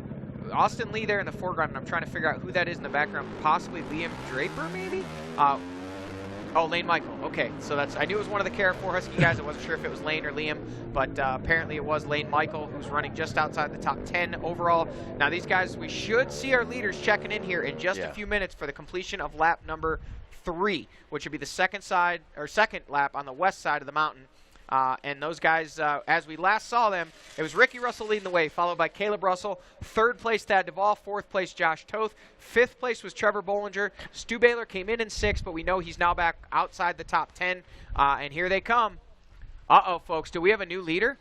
Has Thad Duvall taken over the lead? No goggles, the 989 Rockstar Racing Husqvarna. We'll have to get it. Unless we missed our leaders, we've got a new leader, folks. This one's about to get exciting. The man who claimed the mountain last year may have just taken the lead. Thad Duvall is your new leader, according to timing and scoring, as our riders begin checking in. A 21-27 for Thad Duvall as he checks in there and updating just to see how far behind everyone else is. Ricky Russell and Caleb Russell through, so 2 and 3 are now through. 19 seconds behind Thad Duvall now is Ricky Russell. Wow, what happened out there that those guys lost 25 seconds or so? I don't think they lost time, Rodney. Did you see the urgency, the intensity that Thad Duvall was riding with? Thad Duvall just pinned it. And I don't know if, he was able to get around those guys in a rough section or if he passed them in the pits. We didn't get to see those guys in the pits. We saw him come through the end, but there we see Josh Toth on screen, and it looks like possibly Trevor Bollinger might have made his way around. That looks like him down there a little further, was it? Yes. Yep. So Trevor Bollinger there. Now, Josh Toth still has him on corrected time, but Trevor Bollinger is physically ahead of him there. So we've got those riders checked in with 3 laps complete. 21-27 lap time for Thad Duvall that last time around. A 21-53 for Ricky Russell. A 21-52 for Caleb Russell. Almost have to wonder if maybe they did stop for a pit stop. I didn't see. I know we were kind of focusing on what was going on with Grant and Stu at that particular point, wondering if, but anyway, I didn't see him stop, but maybe they did. But regardless, Thad Duvall is out front right now, and like you said, in a pretty good position to make this one another opportunity to put himself in a good position to win here in West Virginia. Yeah, he really looked like he was pushing hard, Rodney. I mean, really, really hard. So we'll next see him here at the Howard's Hole section of the east side of the mountain. It is going to be a little bit until we see them. We're probably talking, I'd say, at least another it's got to be another 8 to 10 minutes until we see him there, because this is well through the other side. Here's the rider, the rider that we saw working on his machine there. He has given up on it and said, nah, I'm just going to walk. Yeah, so that's pretty gnarly through there. I see why they went that section, just went ahead and rerouted that. There's a lot of standing water, and it's deep and mushy and slimy, a lot of rocks. And it sounds like Mikey Wayne's down in the TD Energy pits to give us an update. Who pitted, who didn't. That did not pit, at least not here on Pro Row, which they can pit on the other side of the mountain, or the other side of the course, rather, but he didn't pit. That might be where that time gap is coming into play, because the rest of the pack did get gas on this side. That answers that question. Thank you very much, Mikey Waynes, for that update. Hey, and that guy right there, that is Ren from Japan. He is one of our GNCC riders, and I'll make an attempt, I guess, at trying to say his last name. But I will say this: good to have him here with us. A lot of the international flavor likes to take a look at this Snowshoe GNCC itself, because it's obviously something, a one-off kind of race, something different, and something very challenging that they all want to come and give a shot for themselves. But Ren Ishidoya, I believe is how you would pronounce that last name. Nailed it. I imagine it's pronounced a little differently with the Japanese, but regardless, good to have him here with us. But unfortunately, the Snowshoe Mountain must have taken its toll on our Japanese rider. Yeah, it looked like he had some issues with that machine. He had it laid over on its side and was fixing things like they do in the Russian space station. It looked like he had a rock and he was smashing, so not exactly sure what went wrong with that machine, but he was doing his best to fix it, and unfortunately he's given up on that thought. Well, our 200A classes, we've got about 11 minutes before we'll see the next shot of our lead riders and have an idea of how this race is shaping up, whether that is stretching it out more or whether Ricky and Caleb are starting to close in. But right now in the 200A class, Joe Marsh from Indianola, Pennsylvania, after 2 laps of racing for him, he had a 1 minute and 34-second lead over Ryder LeBlanc, the 513 from New Florence, Pennsylvania. And you might recognize a few of these names from the last couple of years in youth class racing, but they're making the graduation and working their way through the ranks now into the big bikes. But Michael Beeler, who was one we watched grow up through the youth ranks, the 281, running in a third-place position from Waterford, New Jersey. Oakland, Maryland's Randall Irvin, the 612, is fourth. Travis Reynaud out of Stafford, Missouri, the 416 and fifth. Zachary Davidson out of Iron Station, North Carolina, the 199 and sixth. Then it's Dylan Zimpel, the 290 out of Iron Station, North Carolina, seventh. And Tyler Centrino from Montague, New Jersey, the 182, rounds out the 8 riders in the 200 A class. An hour and nearly 10 minutes into this race, and now a new leader as Bad Thad Duvall leads Ricky Russell and Caleb Russell and the rest of the field here at Snowshoe. Can he hang on to it? Can he take the win here in his home state? Stick around. GNCC Live continues after this.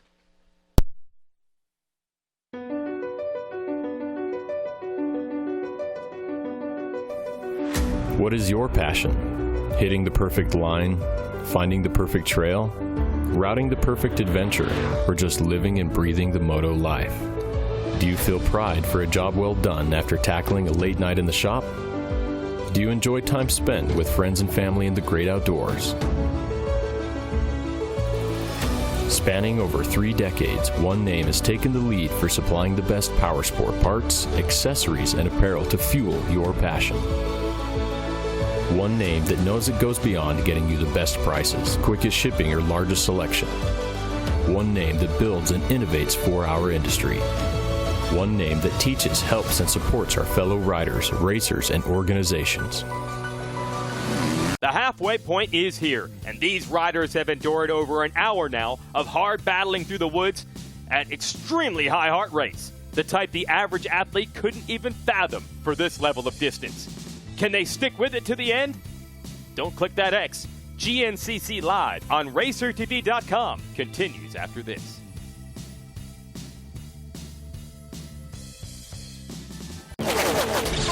I'm a sore loser.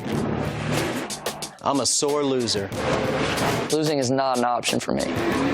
Be the best. The best? The best. You have to have the best equipment under the hood. That's why I only use Cometic products in my engines. Cometic gasket. Cometic gasket. Cometic gasket. Cometic gasket, a superior quality gasket for those of us who demand the highest level of performance. We handle your races, your jumps, and your trails. Isn't it time you give your daily driver the same love? AMSOIL's Signature Series Synthetic Motor Oil delivers 75% more engine protection against horsepower loss and wear than required by a leading industry standard. AMSOIL also offers a full family of ATV, UTV lubricants, giving you above and beyond fortification for your weekday and weekend vehicles. AMSOIL, devoted to protection. And welcome back to GNCC Live. Rodney Tomlin along with Johnny Gallagher and Mikey Wayne's out and about as we come to you from Snowshoe Mountain Resort in beautiful Snowshoe, West Virginia for our 9th round of the AMSOIL GNCC. A rainy week, a rainy weekend, and a lot of interesting things taking place as we roll into this one in an hour and 13 minutes now. It is Thad Duvall, West Virginia native, leading now after 3 laps, working on lap number 4 now, the second side of the second lap of the east side of the mountain for the leaders, and Thad taking advantage of pitting opportunity and pitting strategy, I guess you could say, and opened up not only a lead but a pretty good gap of a lead, I think, there too, Johnny. And, oh, look at that rider over the handlebars and into Howard's hole. And he throws his arms up. The spectators are cheering, and they're quick over to help him. You know, that just goes to show you keep your momentum up. You may not get stuck. but your bike might. See that guy's face? You see that guy? That was great. But, yeah, absolutely. Thad Duvall taking an opportunity to strike and take a shot. He came in. Obviously, those other guys pitted. Thad opted not to. The Rockstar Racing Husqvarna guys waved him through. He took the lead and was able to open that up to an 19-second gap over Caleb Russell in second. And now those guys are hard on the hammer. And Caleb Russell and Josh Toth trying to track down Thad Duvall, and Thad Duvall trying to open up the gap. The one possible downside to Thad's decision there is I did notice he did not have goggles on already to start the east side of the mountain. And riding without goggles at times can actually be an advantage. You can see a little better for short periods of time. And when I say short periods, I mean if there's nobody in front of you, you can go a couple minutes, but you start getting slapped in the face with branches and debris, and it's just not safe. But Thad Duvall taking a gamble, and we'll see if it pays off, because I did notice both of the guys behind him, and those guys both did have goggles, and so that could be a factor as well as we shake this one out. Hey, Mikey Wayne's out and about. It's thumb on the pulse of what's taking place here today. He's down in the JCR pits with Johnny Campbell. Johnny Campbell, we got reports that Trevor Bollinger is now going to be changing a tire. It's quite possible. He said he was having a little brake issue and stuff, and so we're just being precautious, and get ready in case we got another rotor problem or something like that. So hopefully we don't have to stop him, but we're just getting prepared. Fair enough. There you go. Johnny Campbell down here in the JCR pits with the report on Trevor Bollinger. Thanks a lot, Mikey. And interesting, a couple of weeks ago in New York, there is the number 8. Now, we got reports of this actually on the first lap. Shortly into the first lap, the number 8 of Craig DeLong was by the wayside on the side of the racetrack. I don't know if they're just now getting him out or if he got refired back up and rolling again, but regardless, I would say I haven't heard or seen much from him. He's been waiting that long to get out of there. That's how tough it is even for the track crew to get him out, it looks like. Yeah, absolutely. He was obviously down on the east side of the mountain there, direction they towed him up from. So they brought him up, and they'll get him back to the Coastal Semi. Unfortunately, because he has been towed, his day is, in fact, done. No repairs can or will be made to that machine to get him back out there today. Unfortunate for Craig, and he's a consistent front runner, doing well in our points in that championship chase for the XT2 Pro Lights class. Expanding on the Trevor Bollinger now, talking with Johnny and Trevor earlier today, and even after the race a couple of weeks ago, they were talking about the brake issues, the rear brake issues and the rotors and things like that. They had a rear rotor issue in New York that last lap and a half or so, and Trevor seems to think, that might have hampered him a little bit from being a little more aggressive out there, and he had to go into more of a defensive type riding style. But regardless, that's kind of, I think, the issue that they're trying to avoid happening this week with changing of the tire. So when they change that tire, they'll get the new rotor and everything on there. So that right there might solve a problem if they are having the same type of issue that they had 2 weeks ago. Yeah, absolutely. When you change out that rear wheel assembly, that is the hub, obviously the rim, the tire, the bib, and then also the sprocket and the rotor. So they will he'll have a new drive surface and a sprocket and a new rotor surface for braking. Unfortunately, again, that's one of those things where as a precautionary measure, and if Trevor is having brake problems in the long term, obviously the Baylors were having traction issues, starting to have some damage or issues with those tires, so they changed those out.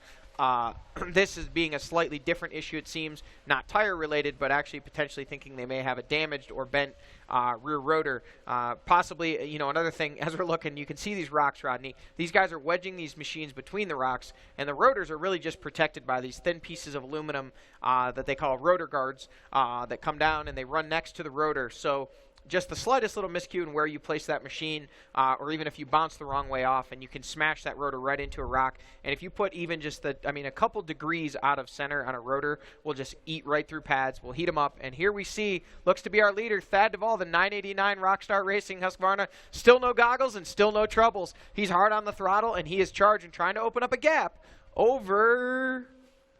Well, last we know it was 19 seconds. Oh, that is not 19 seconds, folks. Caleb Russell, you can see he does still have those Scott Motorsports goggles on, so that may have played in as a factor there in being able to close up that gap. Rodney, what do you think that was? Maybe 6-8 seconds? Something real close to that, that's for sure. And it looks like, and here's an interesting point. It looked like Caleb was okay to follow whenever Ricky Russell was out front and they were doing their own thing out there. It almost looked as if, I'm not saying that he wasn't pushing. Trevor Bollinger. Wow. He's closed the gap up. He is now well into striking distance of the top 3, so they may not want to stop him and change that wheel now, because he's hot in pursuit of a podium position and possibly trying to chase down our leader, Thad Duvall. Here we see our 5th place rider, and that looks to be Josh Toth. There it is, the number 1 FMF KTM, and also the leader. We keep saying 5th place, but keep in mind that is the leader of our XC2 Pro Lights class as well. It most certainly is. And again, just a few moments ago, this section of the track was bright and sunny. Now you can see that the clouds have moved over into that area as well.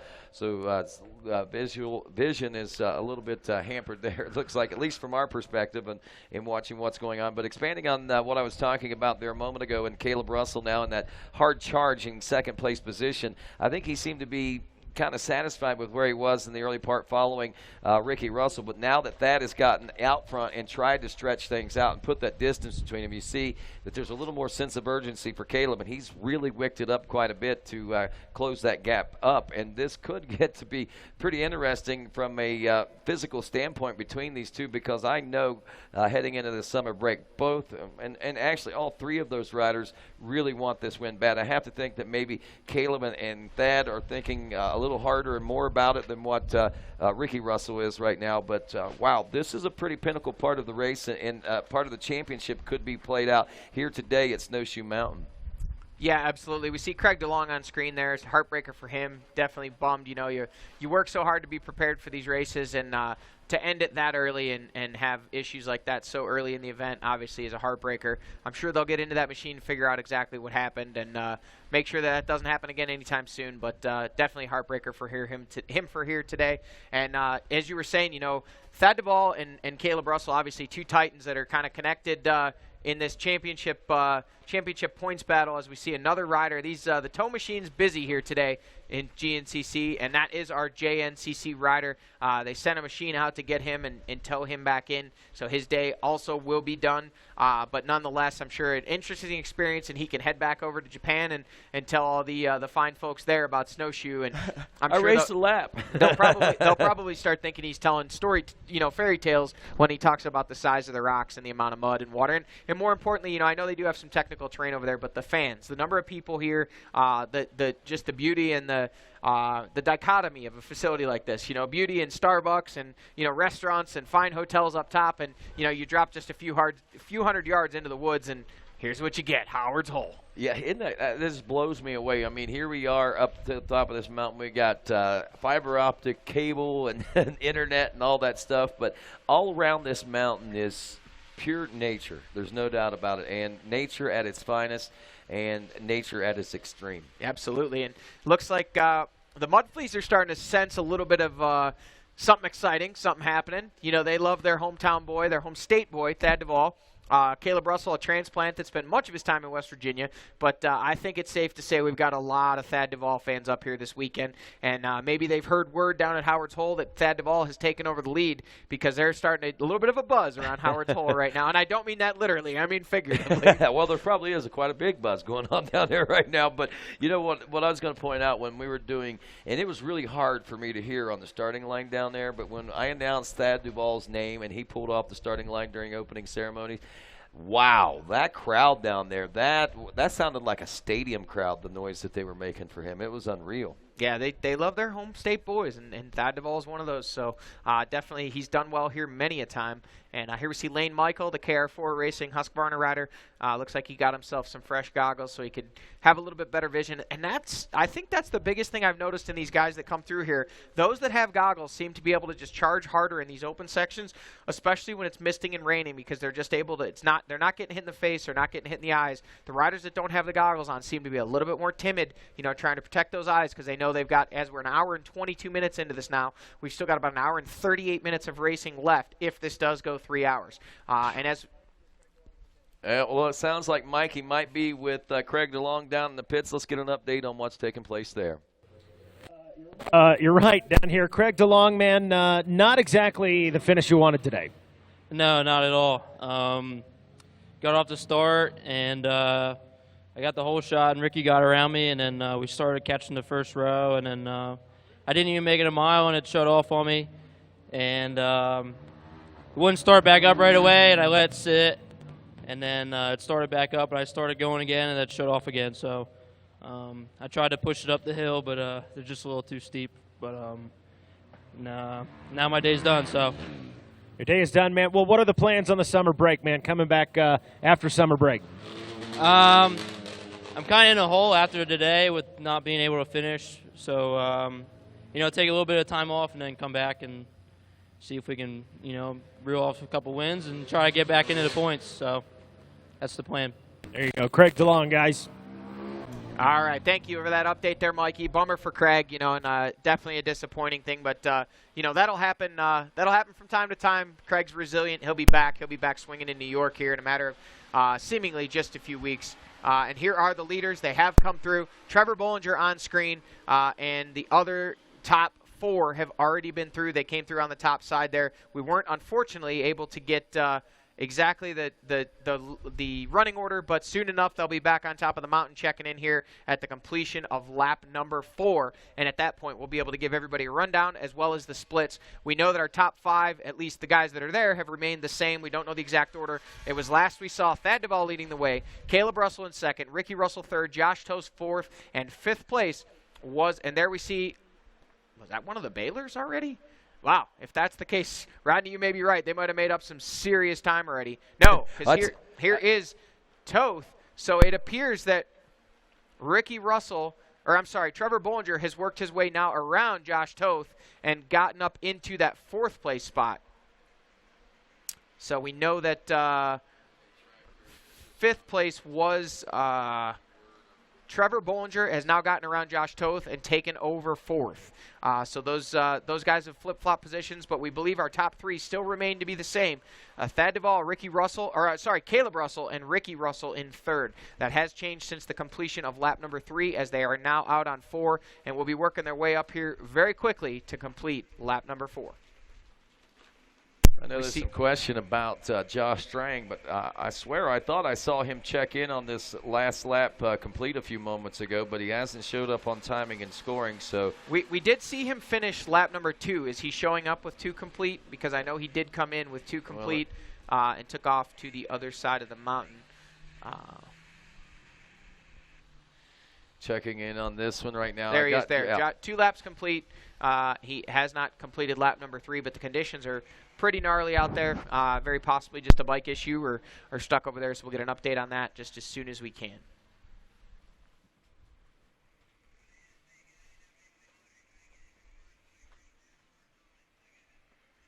Oh, here we come. Here's our leaders. Thad Duvall, and hot on his heels, the number 1 FMF KTM of Caleb Russell. Thad Duvall took his shot, and he was able to open that gap up, but Caleb Russell has now closed it back down, and it is a matter of just a few bike lengths. Just outside of Thad Duvall's roost zone is Caleb Russell. We'll see what the gap is back to Ricky Russell in 3rd, but right now Caleb Russell paused in this corner. He's just kind of suspended there in thin air. Back to Howard's Hole. We do see there they are. Now they are leaving, headed back out onto the west side, and it looks like they have opened up a pretty substantial gap over Ricky Russell. We believe that is him there in the background, and we lost that shot again, unfortunately. But we think that was Ricky Russell. We'll wait and see as those guys check in with 4 laps complete. Right now it is only Thad Duvall and Caleb Russell, and we think Ricky Russell may have just completed that 4th lap. Wow. Yeah, he did. 30 and a half seconds back behind the riders up front is Ricky Russell in the 3rd place position. Lap time, 21:31 by Thad Duvall, 21:13 by Caleb Russell. So obviously he wicked that up quite a bit. That gap, 2.9 seconds now between them, and I think we were looking at about 15 or so seconds the last time we saw him visually, or actually less than that maybe, last time we saw him visually on the racetrack. A lot of time had been made up, but pretty impressive stuff going on as these front 3 riders whom we expect to see, and there's Bollinger in now. Bollinger, about 33 seconds back, a 21:50 lap time for him. And, of course, Trevor has really shown some great glimpses of greatness over the last couple of years. We saw him work through XC2 Pro-Am Championship, and from that into his rookie year. And he's done quite well since that, and actually did well in his rookie year. And seeing him out here and seeing him progress and being at the front of the pack, and even the 2 weeks ago, the battle that we saw him wage against Caleb Russell and trying to take his first ever overall win was pretty impressive stuff. And it's a great team that they've got down there at JCR, the Johnny Campbell Racing team. And you can say that a lot of the successes that we have going on right now are truly resting solely upon the shoulders of Trevor Bollinger. But you have to look at the big picture as well. It takes a team oftentimes to take a successful and talented person and make them truly successful. And that's just exactly what Trevor Bollinger has behind him, is an amazing team in Johnny Campbell Racing. And it's not just Johnny Campbell that's a part of that, but it's the whole team. He's got a great mechanic and a great, just a great aura around that whole operation going on down there. And I just want to salute that whole team, what we've seen them be able to achieve in their short time here in GNCC Racing, taking an unproven brand, at least for many years, in off-road racing and turning it into what they have. Yeah, absolutely. Those guys came hard onto the scene in 2013, and they've been a strong presence here ever since the last 5 years. I know Johnny's here this weekend with his entire family from, they're from California. They travel out to many of these events, and his family only gets to come to a few, and they pick this one. Why wouldn't you? Again, hold back to that Starbucks, restaurants, hotels, the convenience factor. Hot tubs, swimming pools, exactly. Kayak, and demo rides, you name it. It's all going on here. But like you said, great to have those guys here, and it really just does go to show the reach that GNCC Racing has. That's a team that was based out of Southern California and raced in the deserts and down, in Mexico more than anywhere, but racing Baja and West Coast races, and they looked around and said, hey, if we want to be a part of the best off-road racing in the world, we need to relocate and we need to go GNCC Racing. But so many things happening here this weekend, Rodney. It's just one event after another from start to finish, and it's just pretty crazy keeping up with it. It is, and you look at it and you say, man, Saturday and Sunday is just packed. But you got to think, this event actually starts probably on Thursday night when people start rolling in, but we actually kick it off officially at about 9 o'clock on Friday morning with the ISDE Fundraiser Golf Tournament. Absolutely, yeah. Things got underway under blue skies and sunshine.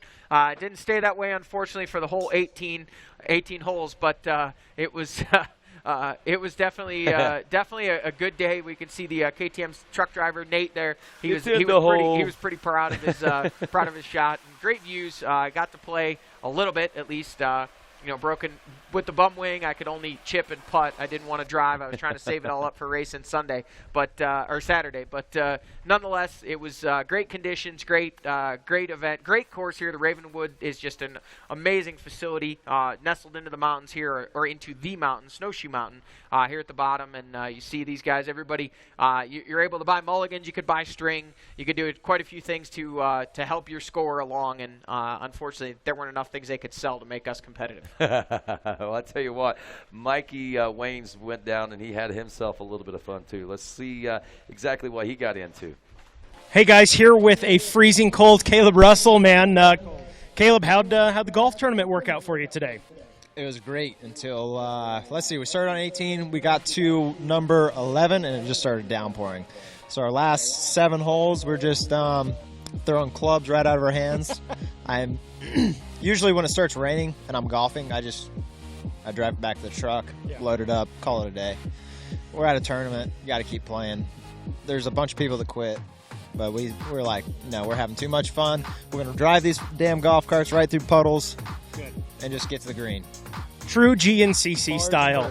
Pars and birdies. Pars and birdies, baby. Man, well, talk to us. What's the golf tournament for? The ISDE, right? So talk to us about that a little bit. Yeah, it's ISDE Fundraiser Golf Tournament. We've my team. We've had the same team. This is our 5th year straight now. We've won it 2 out of the 5 years, but we came close this year. But we got beat. There's some kid from played some college ball, some college golf. Ringer. He was pretty good. He was right behind us. He was killing it all day. But yeah, it's like I said, it's for the ISDE. It's for us to go to Chile this year. So all the money is donated to the American or the USA ISDE team and our effort. But yeah, we had a great day. It was fun. Got wet, but the grass is still green. It is, man. Caleb, go warm up, brother. We'll see you Sunday. All right, hey guys, down here with Ricky Russell. Ricky, man, the 2017 Snowshoe champion. You got a little bit of that left in you here for 2018?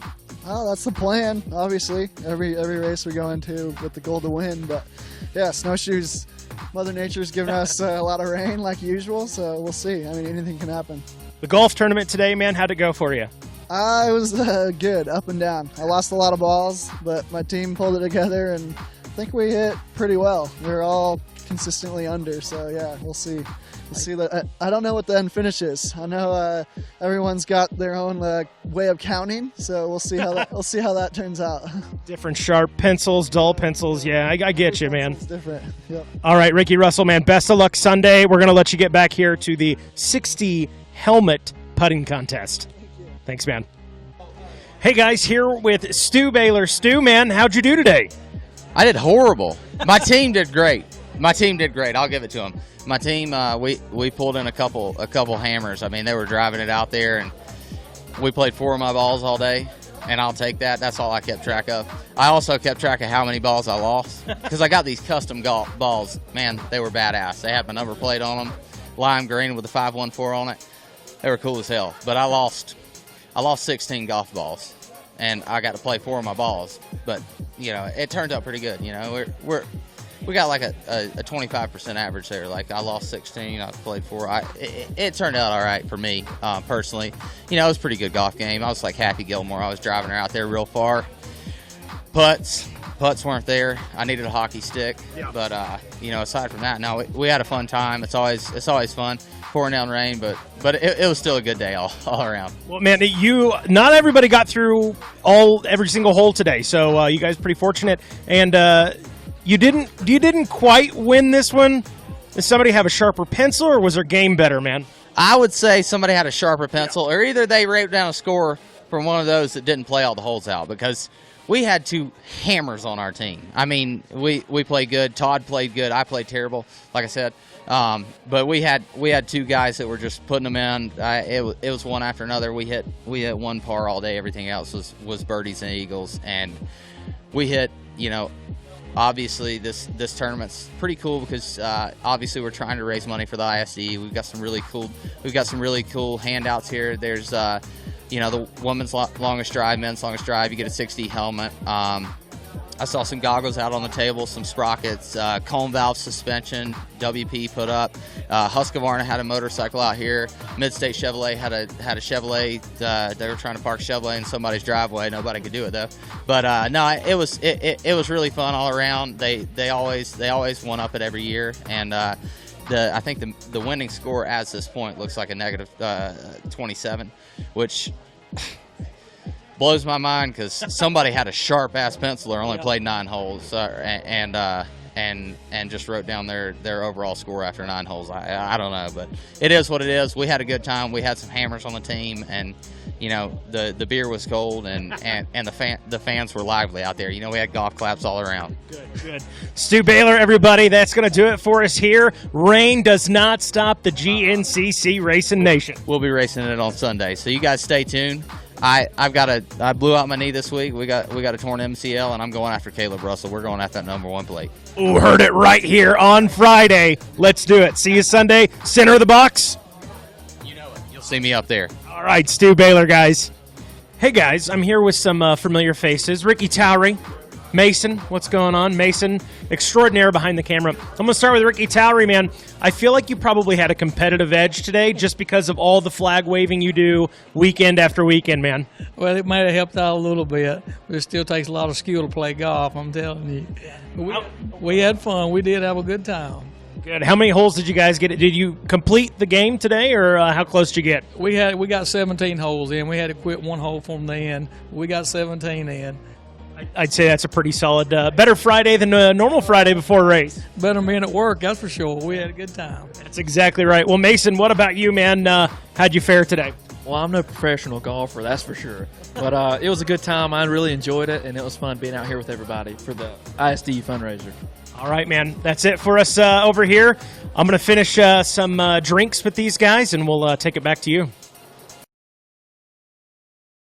Protest being filed by Stu Baylor there about the golf tournament, but wow, it looks like a good time though. So many things to comment on that video.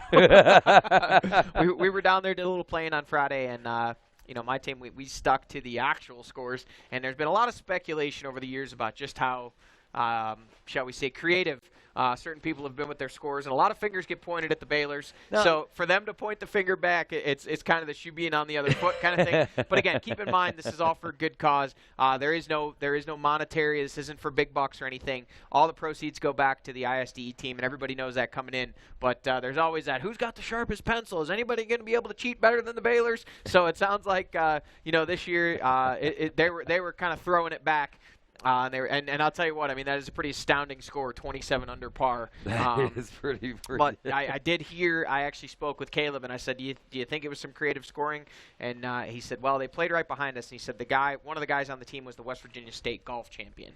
So now keeping in mind, this is a scramble. You get to play the best ball each hit. So, it makes sense. It can. I don't know. I'm not a golf aficionado, but I think last year, just some rookies with no skill whatsoever. Last year, I think it was myself, Becca Sheets, Chris Bach, and Digi Dave. Back when it was Digital Dave, now he's Analog Dave and drives the CST truck. But we were all amateurs, and I think we came in like 15 under. So I guess it's definitely and that was legit. So it's definitely feasible with the mulligans, with the string, with all the additionals you can buy. Anything's possible. So. The one other thing to comment on, Ricky Towery is our GNCC race official, and he officially could not find his way to the 17th hole from the clubhouse to start the game. We had to wait about 10 minutes for him to show up. He made a wrong turn, got lost, and we were sitting there waiting to start because we were Group 17B, and his team was 17A. And so we thought it was funny. He said, Ricky, you're the official. You should exactly officially know where everything is. And he was lost like last year's Easter egg. That's great. And you have to think. I would think that Ricky Towery's team might be a more of a ringer type team too. Ricky is an insurance agent, don't they? Aren't they known for playing a lot of golf? Based upon us playing behind them and seeing them tee off many times, Ricky must. He really puts his heart and soul into selling insurance, doesn't he? Just kidding, Ricky.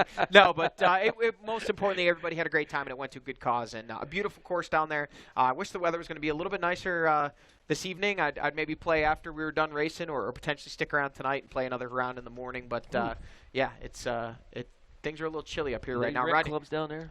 They do rent clubs. I wish I could get a full swing, but if you want to chip and putt tomorrow morning, I'm in.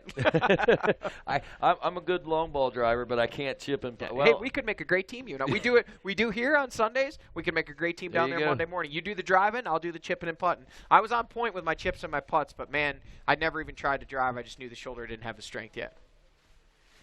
All right, out here where Ryan Eccles sits, we wait for the leaders with Ryan right now. We watch. That's what we do. Is Thad Duvall still out front? Has Caleb Russell been able to make the grade and peel away that less than 3 seconds and get back out front of Thad? Is he going to try to make a statement here with the long summer break coming up and Thad coming off with some highly successful rides as of recently? I'll tell you one thing I do want to point out. Thad Duvall did not pit last lap on his way through. He absolutely has to pit this lap because there's no way. I mean, they've been going 1 hour, 41 minutes, and if Thad Duvall – now, it is possible he pitted on the first trip through the pro pits. Right. So he may actually be carrying the same capacity of fuel that Caleb Russell and Ricky Russell and Josh Toth and the others are. But we know he did not pit last lap, and I don't know that any of these guys can go 2 complete laps, so basically 4 laps without pitting. So that being said, now keeping in mind – he could pit on the opposite side of the mountain, but I really think we're going to see Thad Duvall in the Rockstar Racing Husqvarna pits here. So, Mikey Waynes, if you're down there, dial in that camera, tune in that microphone, and see if we can get an update on exactly what. We'll see these guys first climbing the power line, but we definitely need to make sure that we can see exactly who pits and who doesn't, because that, Rodney, as crazy as it is in this 3-hour race, and as much as you would think things would get strung out with these conditions, it really could come down to pit strategy. It most certainly could. 1 hour and 42 minutes now into this race, and of course, as we check into it, we see that we've got 4 laps complete. We're working on lap number 5. This will be an 8-lap race, which means I think we'll cover both sides of the mountains twice, which would be, in theory, a 4-lap complete. If you do it the way east side, west side makes 1 lap. But 8 laps is what the timing and scoring will say, and we are a little more than halfway home there right now. Rodney, I've been keeping an eye on a number of these classes, especially our XC1, XC2, and XC3 class. What we really haven't talked too much about, at least since I came in, And it looks like those guys have now completed the 4 laps, and the class leader is the 133 Trail Jesters KTM of Chris Bach, but exactly 0.000 seconds behind him is Jesse Ansley in the number 2. No, we got to take into consideration time adjustments. Jesse is leading the class physically. Chris started several rows back, and that's how. But what I'm saying is, what are the chances of it being an absolute even? 0.000. Have you ever seen that before? No. That means on corrected time, they are tied. So if that were, I've never seen a 0.000 before. So if that were to stay exactly that way, down to the 1,000th of the second, we would have a tie. We've never seen a tie in GNCC racing. We did not think that a tie was possible because we go to the 1,000th of a second. Folks, GNCC racing history has just been made. Chris Bach and Jesse Ansley, through 4 laps of racing, are tied. Wow, that's pretty impressive. Am I wrong? Well, I don't want to say yes, but yes, you are wrong. Okay, so who if wins? you look at elapsed time, right now, an hour and 34 minutes and 43 seconds is when Chris Bach checked in. An hour and 34 minutes and 48 seconds. So 5 seconds is what Chris Bach has on, according to my calculations. But I like your theory, and you're guessing a lot better. Uh-oh. Look at this. Who's this? We've got Caleb Russell in the VP Fuels Pro Row. Did we have Thad Duvall already come through? We can check with our producers and see if we missed him while we were debating on just exactly what tied. You are correct. And Rodney, obviously that's why you are the man with the answers. The elapsed time is what would determine the winner on that one. But the split shows right. You're absolutely right. 0.00 seconds. So nonetheless, I mean, I guess that shows it would be possible. If the elapsed time was exactly the same, you could have a tie. Touché. And only at this race, because there would be no photo finish to go on. Exactly. But we'll assume that's not going to happen because it's never happened to date. But let's hope it don't happen. That's Thad Duvall is through. We'll get an update from Mikey Wayne if we can to find out exactly if Thad Duvall took on some fuel on that factory Rockstar Racing Husqvarna. Second place, Caleb Russell came in. We did see him doing something in the pits. We don't know if he actually took on fuel or just goggles, but he was making some adjustments, maybe wiping down those gloves and getting on his way, and now the conditions are sloppy. There is Thad Duvall, looks like, and there is Caleb Russell, so separated, not much in it. What do you think, Rodney? These two Titans they're at it. Well, I tell you, we've seen this battle waged more than one occasion this season alone, and this has got the stage set for us. And it always seems like it happens around this time, about the halfway point. If these two haven't gotten at this point, this is whenever they do start getting their Look at the gap that they have opened up over Ricky Russell. It was, when we last saw it, was what, maybe 5 seconds? Yeah. And now it's probably closer to a minute? Oh, every bit, yes. Every bit of a minute or more, quite possibly now. We'll know more when we get into the lap complete, which won't be much longer now as these riders are working their way towards the finish line. This will be for lap 5 complete, would be lap 3 on the west side of the mountain, if I'm calculating that correct, Johnny. And these boys have really gone through the paces already. I mean, they've already faced rain. They faced, we've seen lots of wind gusts, but that might not be anything that really necessarily plays havoc for those guys out there. But what we've seen fog, seen rain, seen sunshine. I mean, they've run through about everything but snow flurries, kind of like what they did yesterday during the ATV race. Yeah, absolutely. It seems like the conditions just are changing as fast as you can flip a coin. 1 minute the sun's out, the next minute we can't even see outside the studio more than 15 feet. So, and again, the racers, it seems bad for us, but the racers are out there trying to traverse a very, very challenging snowshoe race course in those conditions, and that makes it just that much more difficult. But what it does is it heats up the action, and the action up front, man, it couldn't get much hotter. It's wheel to wheel, it's throttle cable stretching, and the two titans of GNCC Racing, Thad Duvall and Caleb Russell, have now opened up a sizable gap over the rest of the field. They should be checking in here with this lap complete in probably within the next minute or so. Yeah. So we'll keep our eyes peeled for that. Those of you folks at home watching live scoring, while you're watching RacerTV Live, you're going to see the same thing we do. We're going to see that we're going to hear those transponders beep, and we're going to see an update on the split. We know that Thad Duvall, Caleb Russell, basically wheel to wheel, 1 and 2. Ricky Russell, we believe, based on just some quick counting, well back over a minute back. So that the podium position now is, or the battle for the lead is now down to just 2, and the final podium position is Ricky Russell we know Trevor Bollinger back there, Josh Toth back there. All those guys will see what those splits are when they check in here in just a matter of moments. Well, we also got Ben Kelly back there. We haven't, and that's one rider we haven't been talking about. He's actually listed as 4th place overall right now on the 530, leading the XC2 Pro 250 class there. Kind of interesting because we got to take into consideration too that Josh. Well, I believe both those guys actually starting on the front couple of rows out there. So these guys in pretty decent position physically on the racetrack. But again, depending on how the rest of this race goes, the time adjustments behind them may or may not come back to haunt them. But I got to say, these two riders.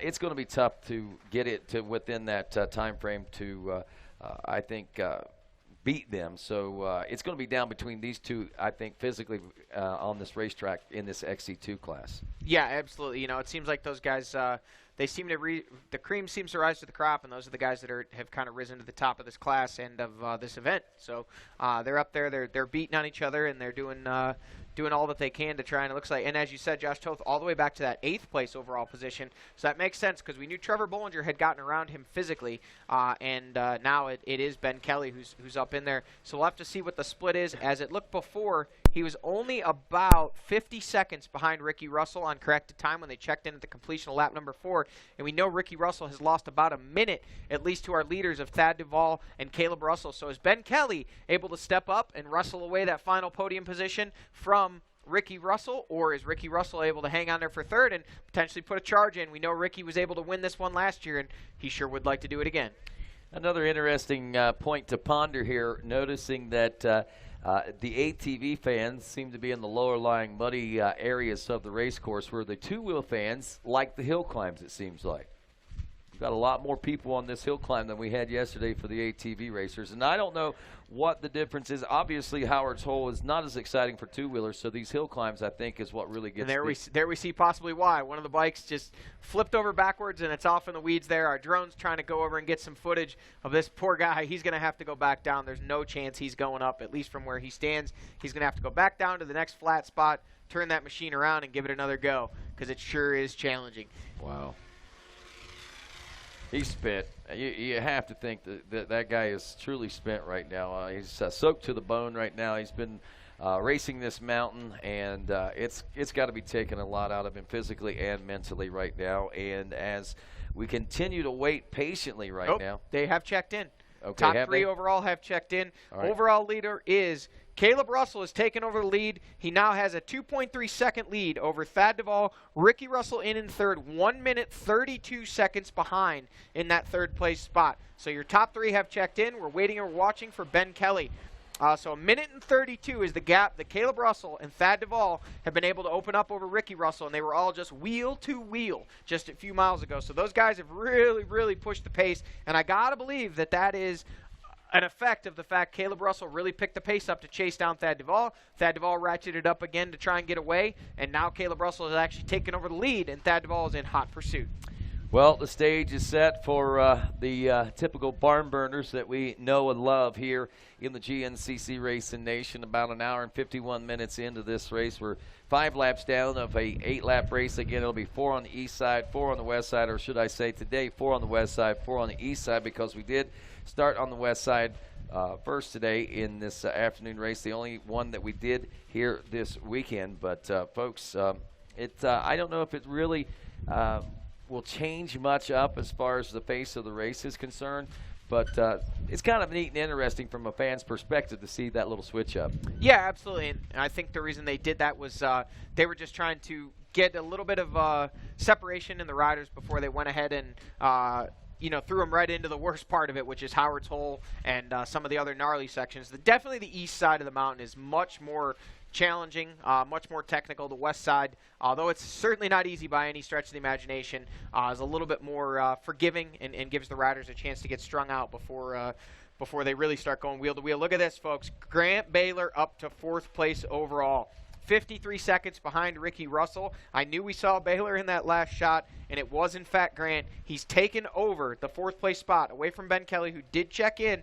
He's the class leader in that XC2 Pro Lights class. Josh Toth, though, only 33 seconds behind him there, and those guys are back in that battle. Well, I'll tell you, I got to say, man, I'm pretty pumped up and amped up with and for Grant Baylor right now. He came to me this morning. Plus, he's got a really cool handlebar mustache that's getting ready to he's working on right now. But he was in the pits there. There you go. There's the village from across. That's from the airport shot right there, about 2 miles away, believe it or not. But in talking with Grant, he's really psyched up. I mean, these last couple of rounds that we've seen some really good things and some good glimpses of greatness that I think he's healed up. He feels strong. He was coming into today. I think he had a mindset that he was going to do well today, and he was going not only for a podium position, but he would like to go for a win. But I haven't seen Grant in this high spirits in a long time, and honestly, in seeing what he's able to pull out even after the tire change and stuff, I have to wonder if maybe the latter part of the season, if he stays healthy and trains well through the summer, if he might be a force to reckon with for Thad, for Caleb, for Ricky, and anybody else up front. Here we see Lane Michael in the pits, and it looks like they're putting that machine up on a stand. Not sure if that's a tire change or something else, but definitely some type of work they needed to do to that machine, and that's why they threw it up on a bike stand. They are, in fact, taking off the rear wheel, and man, I hate to be the guy that says this, but folks, this is the same brand of tire that Grant Baylor and Stu Baylor run. These are three. I won't say the name, but three of the same brand of tires, and these are the three bikes we've seen on stands changing the rear wheel. And we've seen this brand over and over in years past. They run this really, really soft tire, and it just cannot last for 3 hours. I've seen tires on the podium that literally have shredded every knob off of it, and how they were able to finish and win or be on the podium was beyond me. But this is a taxing terrain for any type of tire, any brand of tire, but you certainly got to choose the right compound. And not only that, you've got to be able to ride the tire right without destroying it, too. Yeah, absolutely. And that's, you could see that tire when they were changing it there, just rows of knobs missing, and he's basically riding on a rear tire that has no knobs on it, which does not bode well under these conditions. So definitely, I don't know if that looks to be possibly Josh Strang.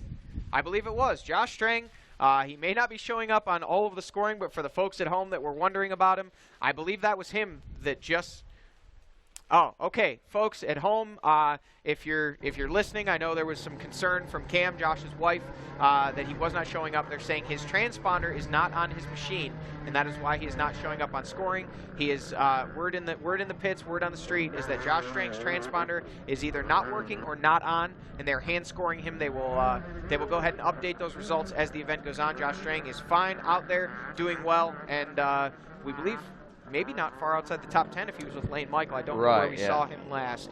Lane Michael last we saw was 12th. 12th. Yeah. So nonetheless, still out there circulating, and he's got a lot on his mind today, but getting the job done. Well, here we are at the toughest and most spectacular and most unique race of the whole GNCC Tour. This race is set in this upscale village known as Snowshoe in Snowshoe, West Virginia. West Virginia's largest ski resort at that. And, of course, with that, we've got a lot of great things going on. What's really cool is we got cool things going on in the village. You got things like zip lining in the village. You got things that you can do down at the lake with kayaking and boating and different things of that nature. And I'll tell you, this area right here that we're looking at, known as the village center and the village square, so to speak, is the heart of the village and the heart of Snowshoe. And this place really comes to life. Last night, it all started with the graduation ceremony as we inducted into the GNCC Hall of Fame the graduates of the 2018 year, graduates from everything from high school, kindergarten, preschool, college, GEDs, whatever the case may be. If there's someone celebrating a graduation, we brought them in last night and recognized them, and they got some nice little trinkets and stuff from GNCC Racing, got some great recognition. Rachel Guttish, one of our GNCC riders also and racers. She was able to be a part of that last night as well. And here we are back into the pro pits as it looks like some of these XC3 guys are riding with senses of urgency right now. Yeah, I think that actually, I'm not sure who that was. For a minute, I thought it was one of the Coastal guys, but I don't think it was. I did too, but then I got confused. It looked to be a four-stroke pipe, so it looked. They're saying Teagarden, but I don't know that it was. I thought it was Teagarden at first, then all of a sudden it didn't look like it. Yeah, we'll see when he checks in here in a minute. But, you know, it's one of those things where, like you said, education is incredibly important. Awesome that GNCC and Racer Productions take the time to recognize the efforts. These kids are putting in hard work here at the track, but more importantly, during the school year, and they're doing the good thing, getting the diplomas and moving on to bigger and better things in life. Well, as we take a look at the XC3 class after wondering about what was going on there, I see that Alex Teagarden is checking in a third-place position in the class right now, only a couple of seconds behind Jesse Ansley. And Chris Block does have the overall lead on adjusted time. That time now 4 seconds as they check in. Looks like actually that was time scanned. It's 5 seconds, 1 hour and 34 minutes and 43 seconds to 48 seconds. But Chris Block leading on adjusted time. Jesse Ansley running in the lead. Jesse has become a major force to reckon with in this class. We know that Jason Raines found that out firsthand. Chris Block fresh to the class and may very well find that out when he goes into a head-to-head scenario and situation with Jesse. But right now he's got the advantage starting behind him. And we may see this one play out all the way through. But Jesse's been a hard one to beat in this class, and he's rising to the top, that's for sure, as a part of this FMF XC3 125 Pro-Am class. And actually, Jesse's got a rather illustrious career. I mean, he came up through the youth ranks as one of the top riders and a highly touted rider. Not necessarily a prodigy, but definitely prodigy material. And honestly, keeping a very close eye on this kid for good reasons, because we expect big things out of him in the future. And actually, we did get a chance to catch up with him and see just exactly how things roll for Jesse Ansley when he goes to a GNCC. And we took a tour with him in this week's edition of GNCC Rigs.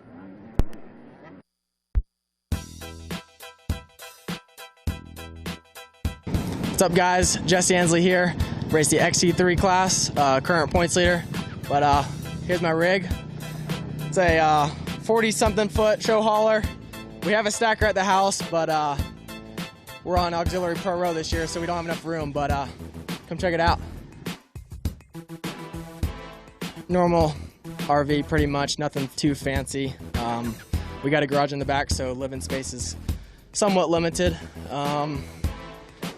Just stovetop, electric, TV, couch, just your essentials. Get my goggles ready for this nasty snowshoe race, and let's go check out the back.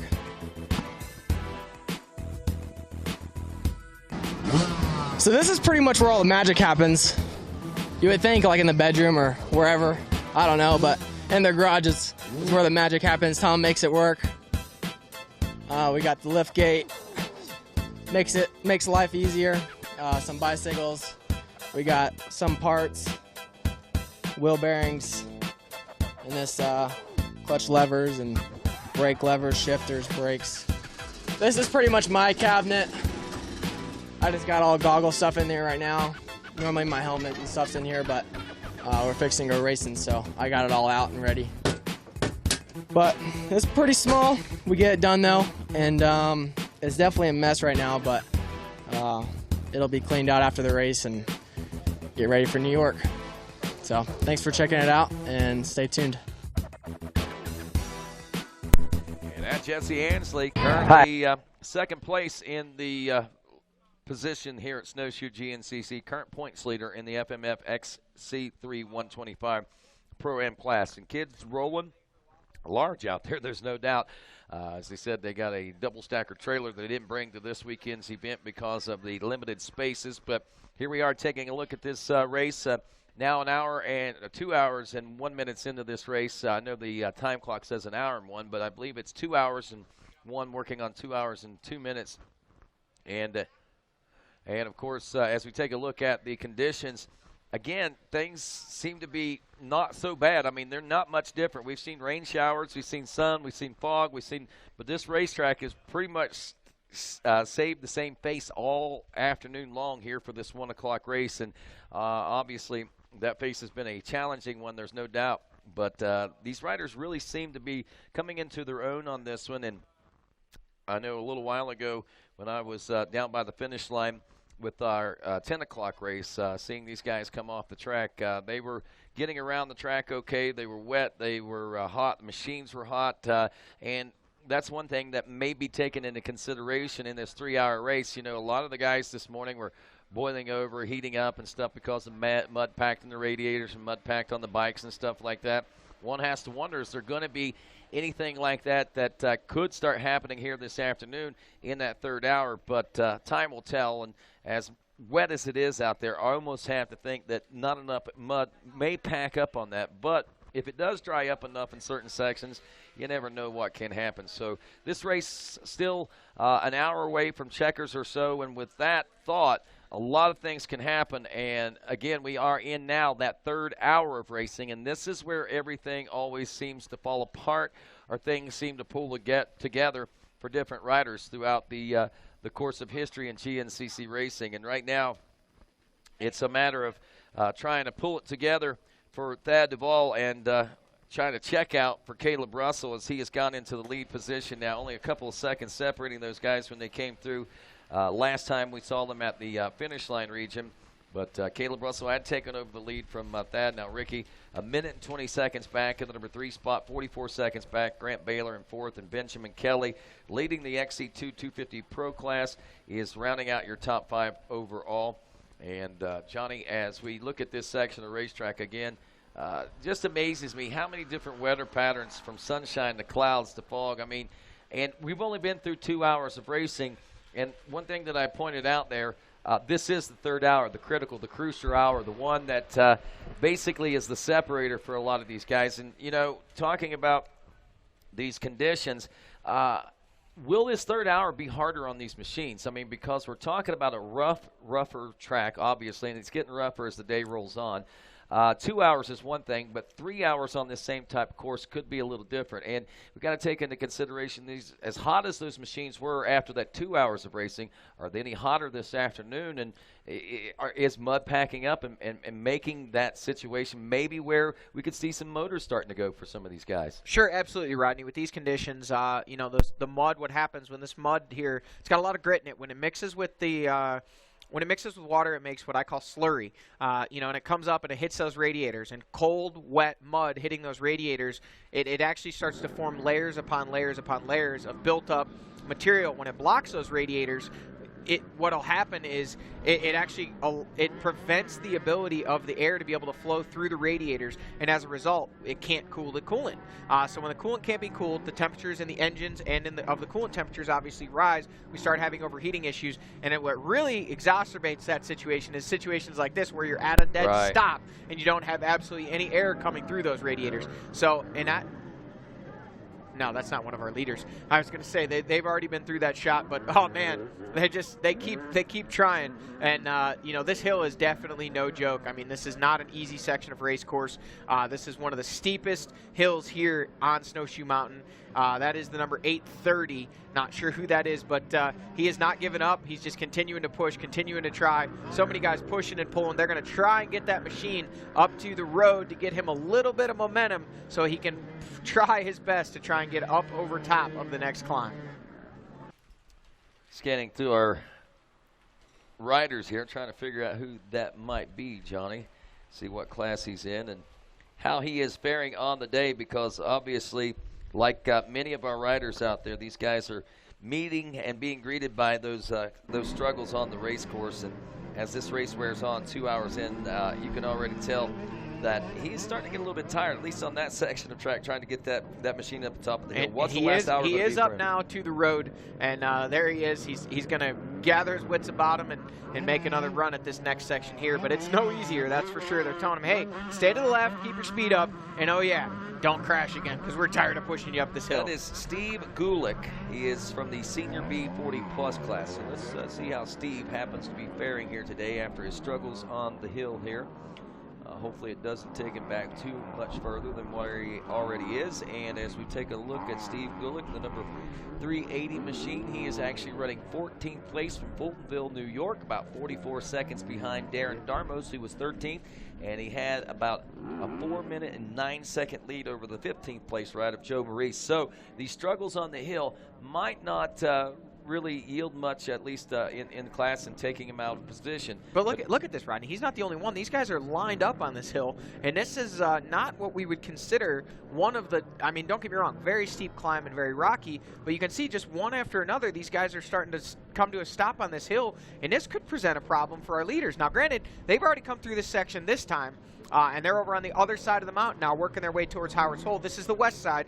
The leaders, overall leaders, over on the east side right now. Even our XC2, XC3 guys have already been through this side. But nonetheless, you know, eventually they're going to have to come back through here. And as these bottlenecks happen, look at this. These guys are really struggling.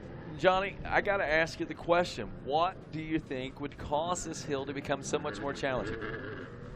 Oh, and there's one of our GNCC track officials, might be Tommy Harris, actually having some struggles out there.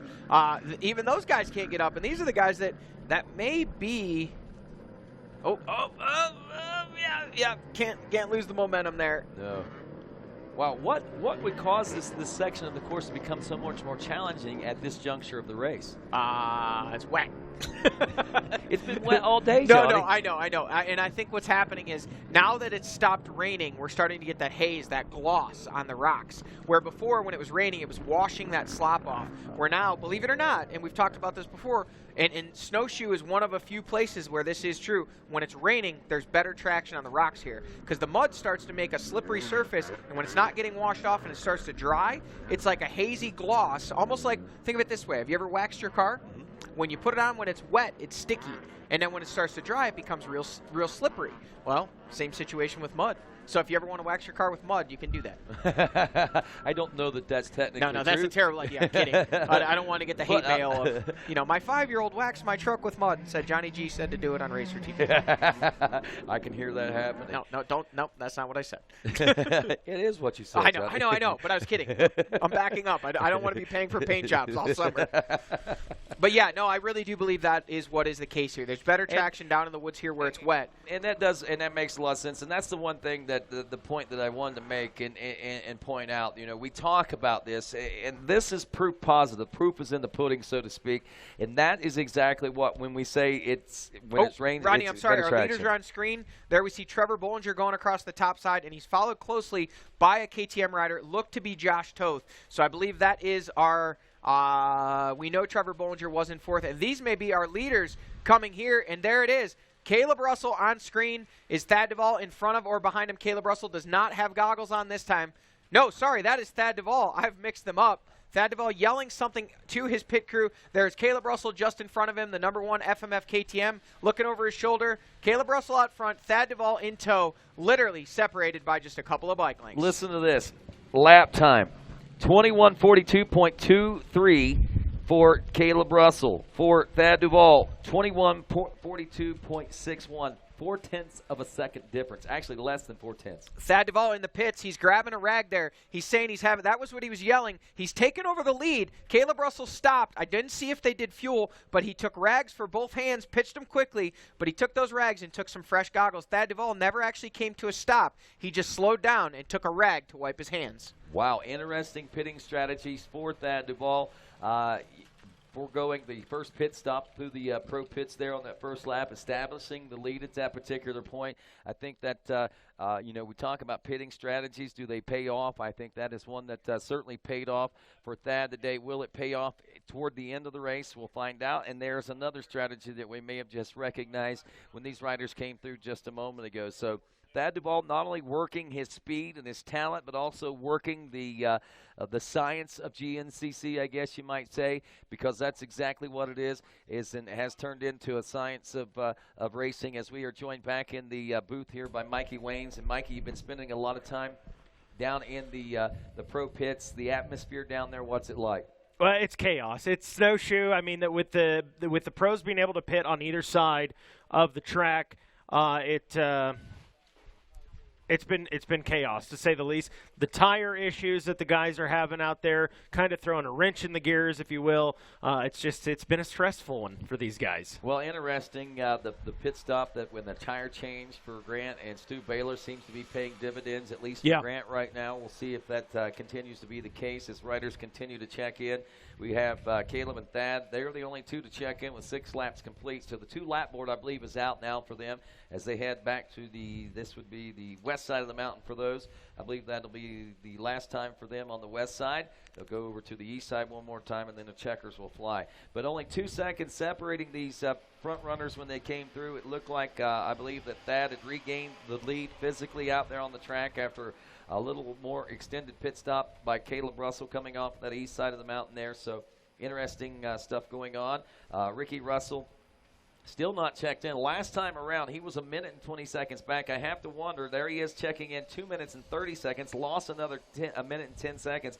Actually, about a minute, I guess it would be. 22:40 was his lap time, 22 minutes and 40 seconds to a 21:42, so 58 seconds off the pace of the front runners. And Ricky was riding right there with them. It only takes those little mistakes to separate these guys, and then must have had a couple of them. And Grant Baylor was 44 seconds behind that ride of, whoa, wait a minute, time adjustments has just changed the face of this race, and Grant Baylor just moved into the number 3 overall spot. It looks like the tire change paid the huge dividends that he hoped that it would, and now 8 seconds. He's 8 seconds behind Ricky Russell. So if we look at adjusted time, or excuse me, elapsed time on this, here is the elapsed time. I think you folks are going to be very surprised at the way this is breaking down. 2:09:07 for Caleb Russell. 2:09:10 for Thad Duvall. That's the elapsed time. 2:11. Okay, it's a little farther. I was thinking it was a little closer for some reason, but it's about a minute and a half or so difference. Let's look at the lap times now and compare those.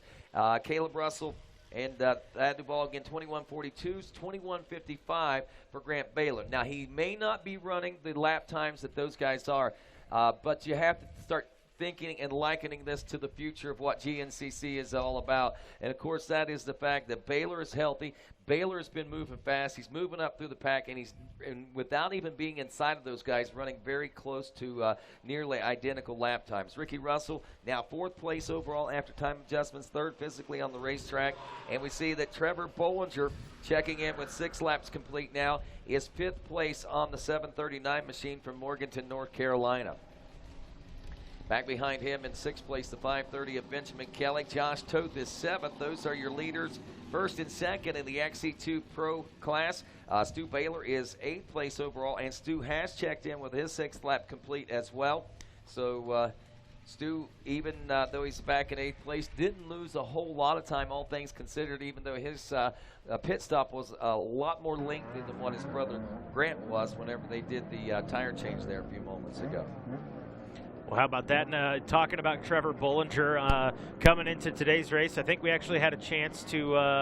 Yeah, we did. We caught up with his mechanic earlier. You know, I was talking about the teamwork that goes into a GNCC and making a great rider. Well, we've got all the right cards and all the right elements in Trevor Bollinger being a great rider, there's no doubt, but a great team behind him is one thing that helps him excel. And we had a chance to, like we say, to catch up with Trevor Bollinger's mechanic heading into this weekend.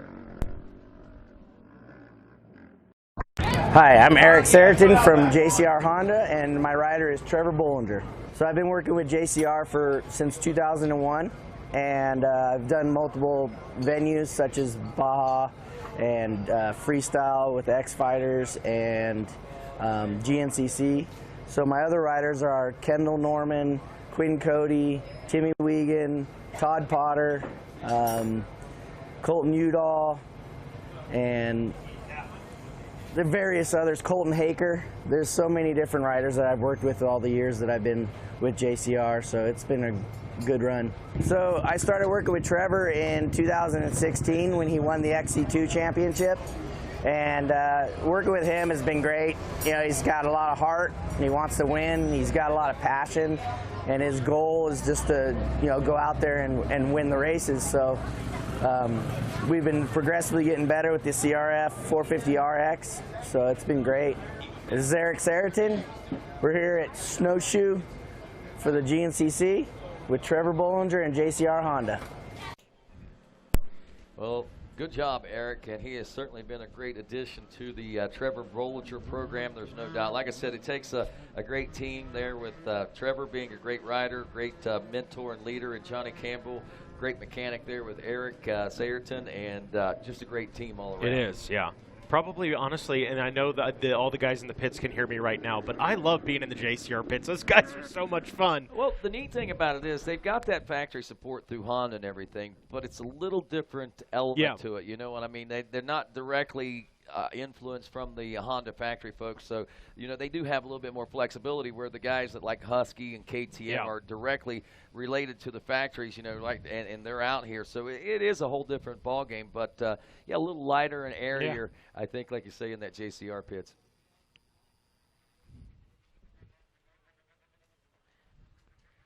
Well, I tell you what, taking a look at this race course and what we come from here at the Snowshoe GNCC, looking at this, you hear those horrible tales and the infamous tales of the Blackwater 100, what gave birth to the Grand National Cross Country Championship, and looking at these types of conditions, they were faced with like this in a lot of different areas in Blackwater, and you hear the tale. You'd run on a fire road for a mile or two, and then you would drop into a mile or two or three of some of the nastiest terrain that you could ever find. And of course, this year celebrates 30 years since the 1988 Blackwater running, and of course, the 1988 Blackwater champ was Timmy Coombs, and in his mind, and a lot of people's mind, might have been the greatest Blackwater of all. And I know that, he does kind of, if you win a Blackwater, you have really done something. And, the year that Timmy won, he came into that was pretty interesting. A motocross racer, never expected to do well. And, well, Timmy kind of tells us how it all broke down.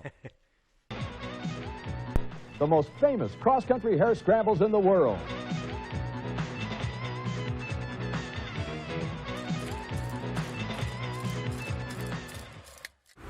Well, it wasn't. It wasn't a. I wasn't supposed to win it. That's the biggest thing about it. I was a joke. I mean, I was a pro motocrosser, and I didn't race GNCCs, but once in a while, and everybody said that I couldn't win it, and that I had to race it like an enduro rider and save myself, and I was going to break everything I had. And I said, no, I'm going to race it like a motocrosser. I'm going to go in there and I'm going to get a big lead. And I was joking, and I'm like, I want to get a big lead and run away from it, and then I'm going to have time to stop each lap and have a 5-minute pit stop where I would sit and sip water and have everything done for me, and that's how much time but it was a pipe dream, but it came true. Okay, hey, I'm Tim Coombs. I'm here at the GNCC at Snowshoe. 2018, weather looks a little crummy, but we're gonna have a great race. A great race. He's absolutely true. Another point to point out about Timmy. Timmy was a top motocrosser at that time. After the GNCC win, or the Blackwater 100 win in 1988, Timmy was racing at Binghamton, if memory serves me correct.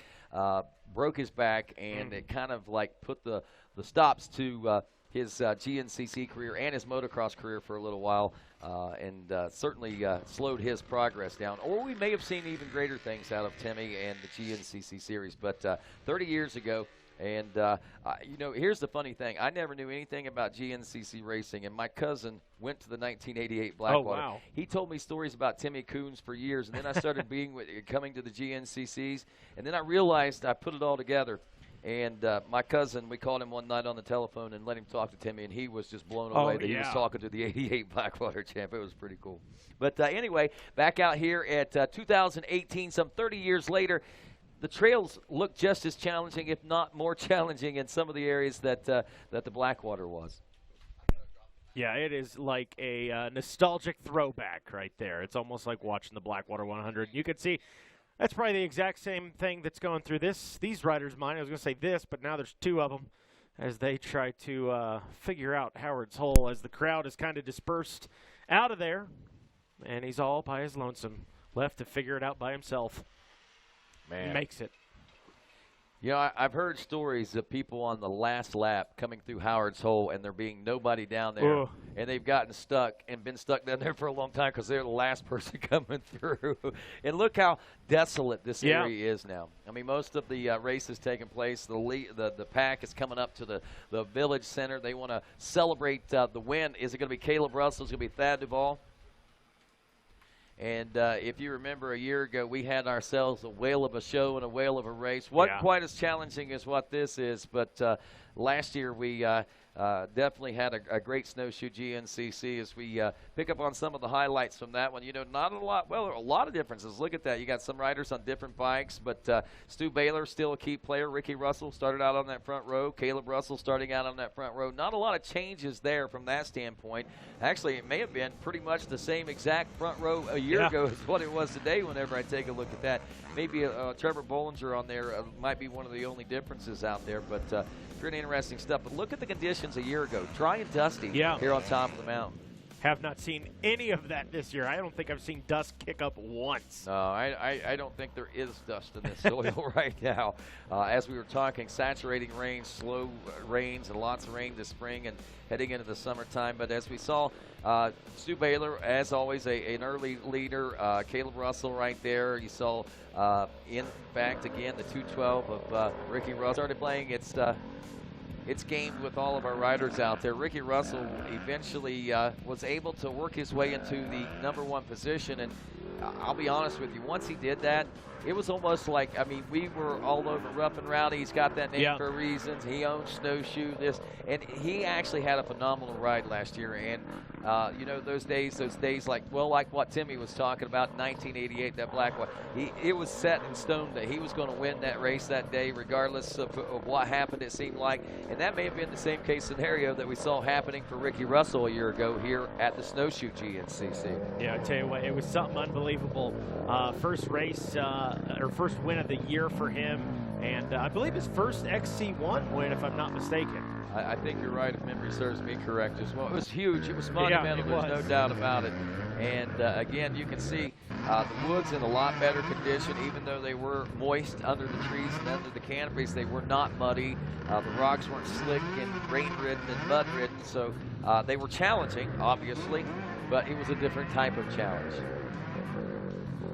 Little tight sections through there, and that's one thing that we really enjoy about those bike-only sections, something that we're not going to see this weekend because of the conditions. They actually have a bike-only section, a couple of them that they said they're going to save till next year just simply because of the conditions in those low-lying areas. Basically, they'd be running them through a lake down there at this point. Man, I don't think anybody's complaining about them cutting that out of the track today. No, I would imagine not. But even though it was a dry year, it had its muddy sections.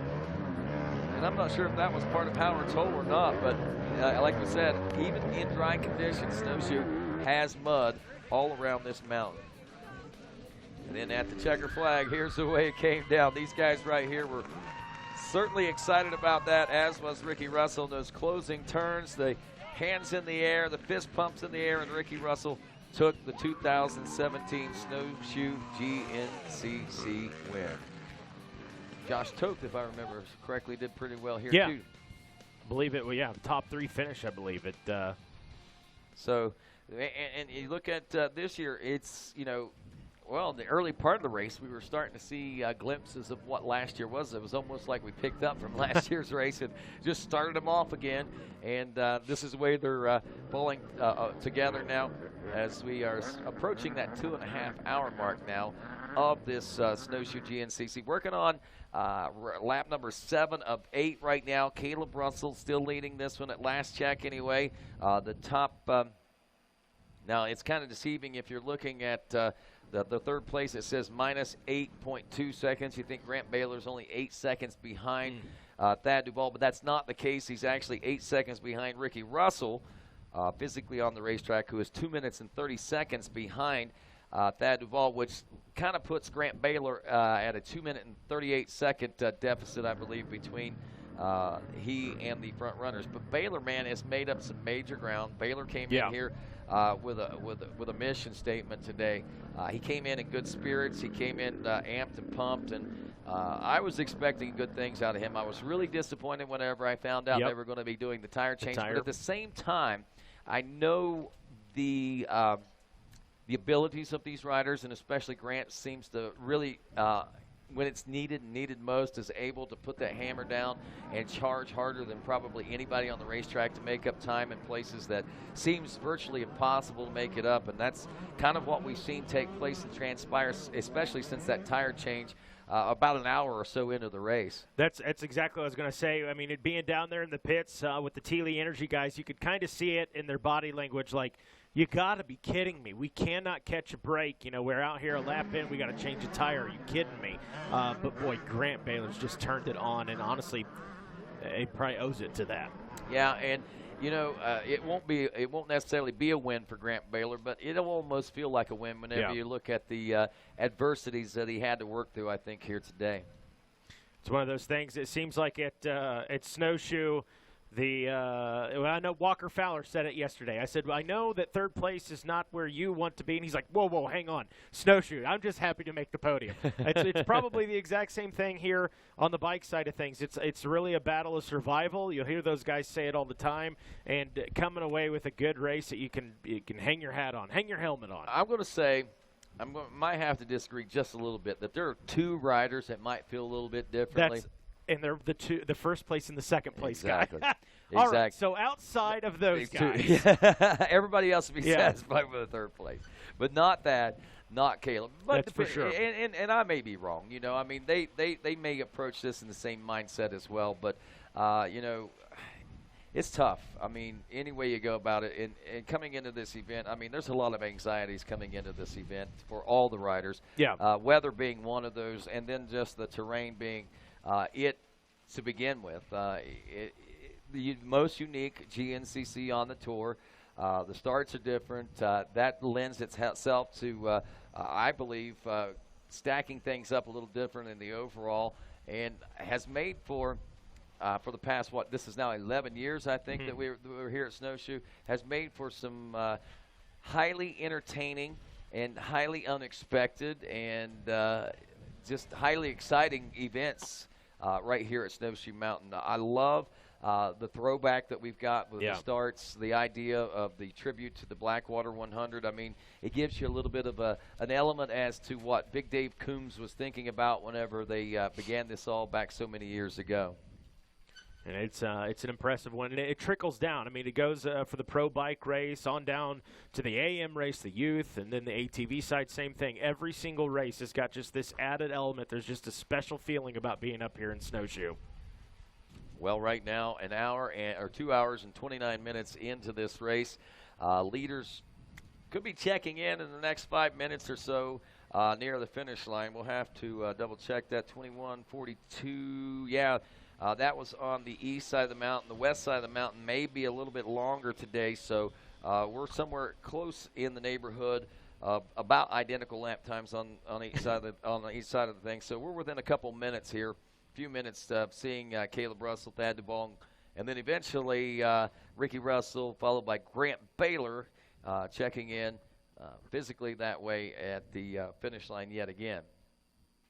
Looks like KTM team may be waiting down there right now in anticipation of their riders coming through here in a few moments. Again, I'm not sure exactly how long it is because of the way it's a little different on both. I wish I would have written it down and knew exactly how many minutes lap times these guys were had on that side of the mountain. I know yesterday there were like 15 minutes on the east side, 25 minutes on the west side, but they've really evened things out for the race today here for the two-wheel side of things.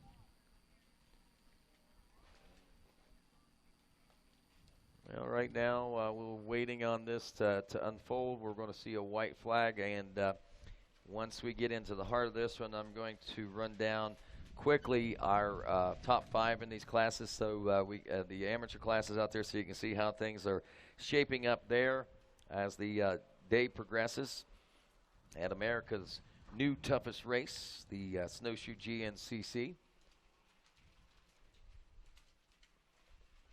All right, I'm going to ask you right now, what's your call? Who do you think is going to win this one? You know what? Because I love the people of West Virginia so much. It feels like kin to me. They feel like Hoosiers. It's just they're mountain hillbillies, and I'm a farm hillbilly. But we're all cut from the same cloth, so I'm going Thad. I'm throwing Thad's name out there. You know, in a wild, down-to-the-wire, Rodney Tomlin losing his voice finish right there at the finish. I'm not going to disagree with you. I'm not. I mean, I'm weighted here, and you know, I realize that. Hey, I don't know. I'm on the same page as what you are. I think there's something about, and when you talk about the skill level, these guys, they're so evenly matched. The advantage that Thad has here, Chad is his dad. The advantage that Thad has here at Snowshoe is exactly what you mentioned there. West Virginia, the natives here are certainly pulling for Thad Duvall. There's no doubt about it. And you got to wonder if maybe the spirits of the mountains might be doing the same thing. Let's blow the roof off this place, man. We almost had it yesterday with Adam McGill of West Virginia. Yeah. Had the bike issues. Let's get it today. Let's get Thad a victory here and blow the roof off West Virginia Snowshoe. If that happens, too, you know, that's going to certainly tighten up the points race as far as this 2018 championship is concerned. Coming into this event, Caleb Russell has a 24-point lead. If that is able to win, and Caleb would finish second, he would gain another 5 points on him, so that would bring it to 19 points. And within 19 points and 4 rounds of racing to go, Caleb Russell better have a flawless last part of the season is all I got to say. And Thad Duvall had better be pushing hard if he wants to take that championship away. I'm telling you, this championship series this season is not over, and this right here might be a good glimpse of what we've got to expect as far as the final 4 rounds, I think, especially if this championship tightens up by 5 more points. Under 20, over 20, you're not thinking too much about it. But as soon as you get to that point where you're under that 20-point range, little things start going off in the back of your head. Start getting real good at math. Yes, you do. And you start adding and subtracting and doing all that while you are racing. And one of the things, too, we've talked about him a lot today, is how impressed I am by Trevor Bollinger and the leaps and bounds that he's made this season. I think we expected to see this out of Trevor Bollinger last year, but that 1 year of maturity in him has just gone leaps and bounds. And I'm excited to see what the rest of the season after the summer break has in store for Trevor. And honestly, 2019, is he going to be a guy we're throwing into the mix with Caleb and Thad on a consistent basis? I think we're going to have to. Yeah. I mean, I think that's a given. I think that Trevor has established himself. I think he is using this season right now to solidify the foundation.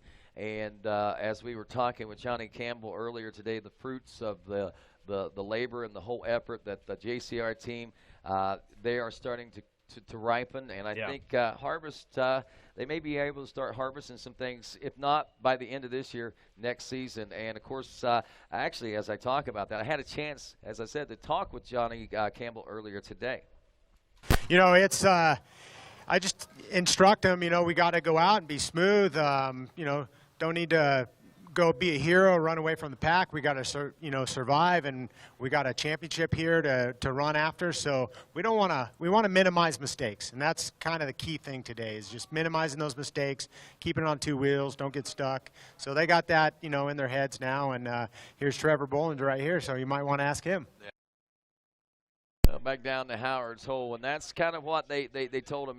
Johnny, a champion himself, maybe not of GNCC, but being a champion and winning races, once you learn, you know how. And he is doing a great job of, I believe, helping the maturity level of Trevor Bollinger that you were talking about over the last couple of years or so, last year especially. I think he's really helping aid and assist that maturing process of Trevor. And honestly, I know I said that a lot too, but you could not have probably found a better fit for Trevor Bollinger. I think JCR Racing came along at the exact right time. I think Trevor Bollinger for Johnny Campbell came along at the exact right time, and this is what we're seeing happen. I mean, again, we're just seeing it progress into greater and greater things. And what I thought was interesting is that Johnny Campbell is not counting themselves out from a championship right now. They are some 60 or so points back. But what he's thinking about is he wants Trevor to have that championship mindset. So even though they may not be in the hunt this year, when next season starts, he's thinking about championships from the very word go. You're absolutely right. We actually just got a, we'll call it an unofficial report. Sounds like Caleb Russell may have had, like many other riders today, may have had to change his tire over here. I don't think we've got any footage of it, but that's the report I'm getting. And if that's the case, there you go. That's going to really open that window for Thad. Wow, interesting. Where'd you get that report from? T-Shep. Oh, Tyler Shepardson. That's what that was all Yeah. about. I knew that you were getting some intel there from a. Here is the pits for the KTM boys. They're all standing around with hands in pockets.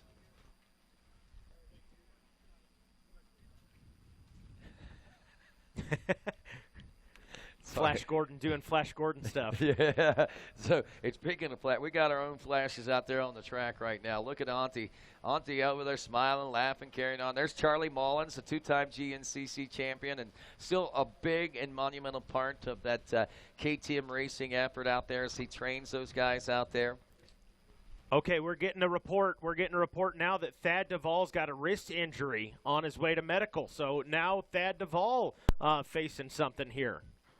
I don't know what in the world's going on.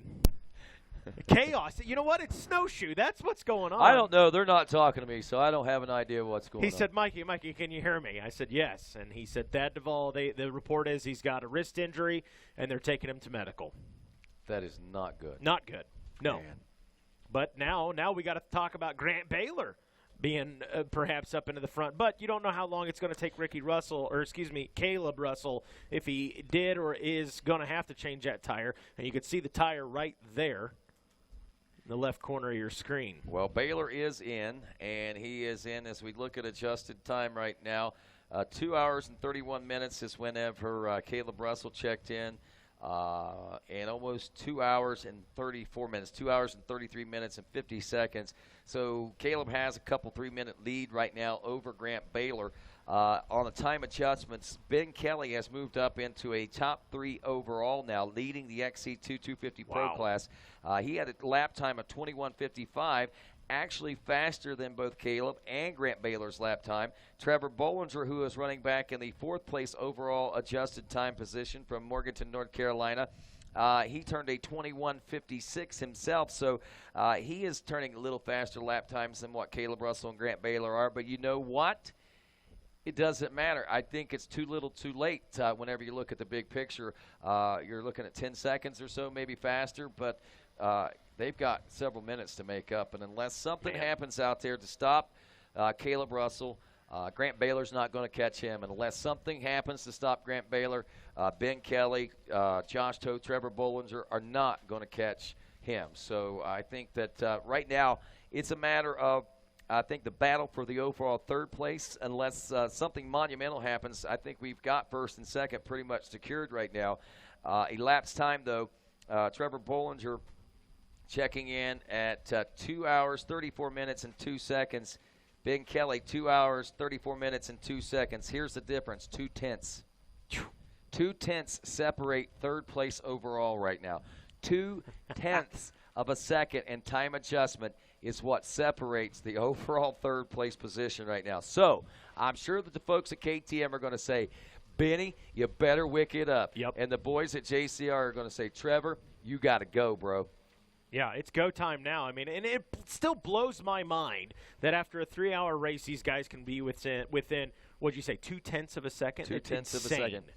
That is crazy, but that's what GNCC racing is all about, my friends, and it brings it down to the wire. But we also got to throw into that mix of things also Josh Toth. Now, Josh is 2 hours, 34 minutes, and 39 seconds, which puts him 37 seconds behind those guys on adjusted time right now.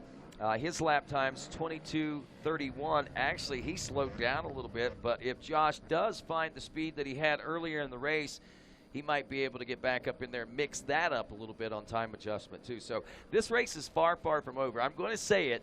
I think that Caleb has it. I know I said just a few moments ago that we expected West Virginia to come alive and help Thad to the front of the box. I hope that we did not just pile drive him into the mountain or anything by that statement. But Caleb, like I say, it looks like Caleb should win this. It looks like Grant should have second solidified, but it's that 3rd place position. Ben Kelly, Trevor Bollinger, Josh Toth, all right there within striking distance. And I'm going to kind of count out Ricky Russell at this point. He's a little bit further back, but at the same time, it is Snowshoe. Anything can happen.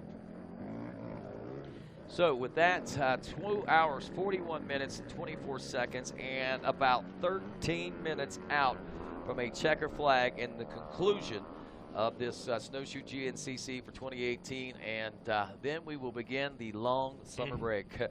Well worth it. I got about a month off myself coming up. And, yeah. I've got a vacation not planned, but I'm thinking about one right now. And looking forward to Loretta Lynn's. I know those of you folks watching here on RacerTV.com, don't forget, we will be streaming live the Amateur National Motocross Championship here on Racer TV this summer. It'll begin, I think, August 1st.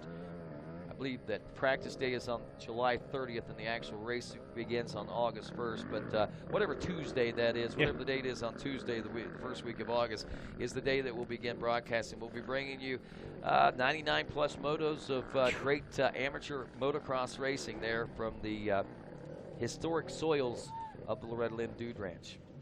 I'll be sure and I'll tune in on Tuesday at work. Just don't tell my boss. My other boss, my other job. So, a little over 10 minutes. We're going to still call somewhere in the 13-minute range at this particular point, and we are going to watch this unfold to what it has become. And what it has become, Mikey, has been, wow, crazy whenever you look at what happened here at the beginning of the day. They took off this morning, or this afternoon. They hit that wood section, or hit that slope section, I guess, and they've never looked back from that point. I mean, we've seen the great battle with Caleb Russell, Grant Baylor, Ricky Russell. Man, what a great show. I mean, what we were talking about earlier, it almost seemed like they picked up right where they left off a year ago. Just basically threw everybody out there in almost the same positions as they were, and they finished last year. They said, let's pick it up and start all and continue from there.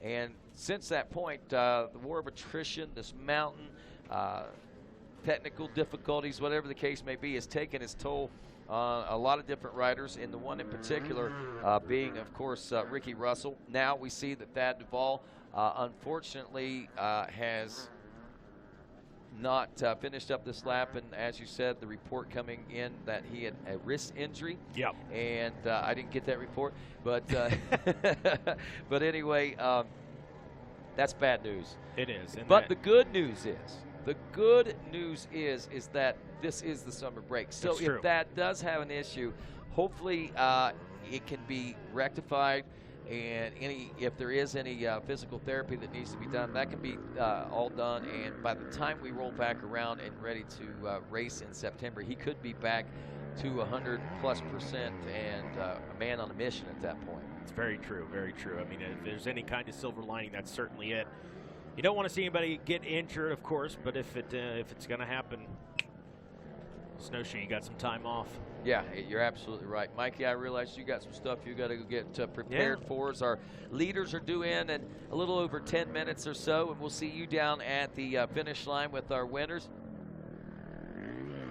And, of course, with that, Mikey stepping out, and we'll take this opportunity while we got it to check in with some of these amateur classes out there.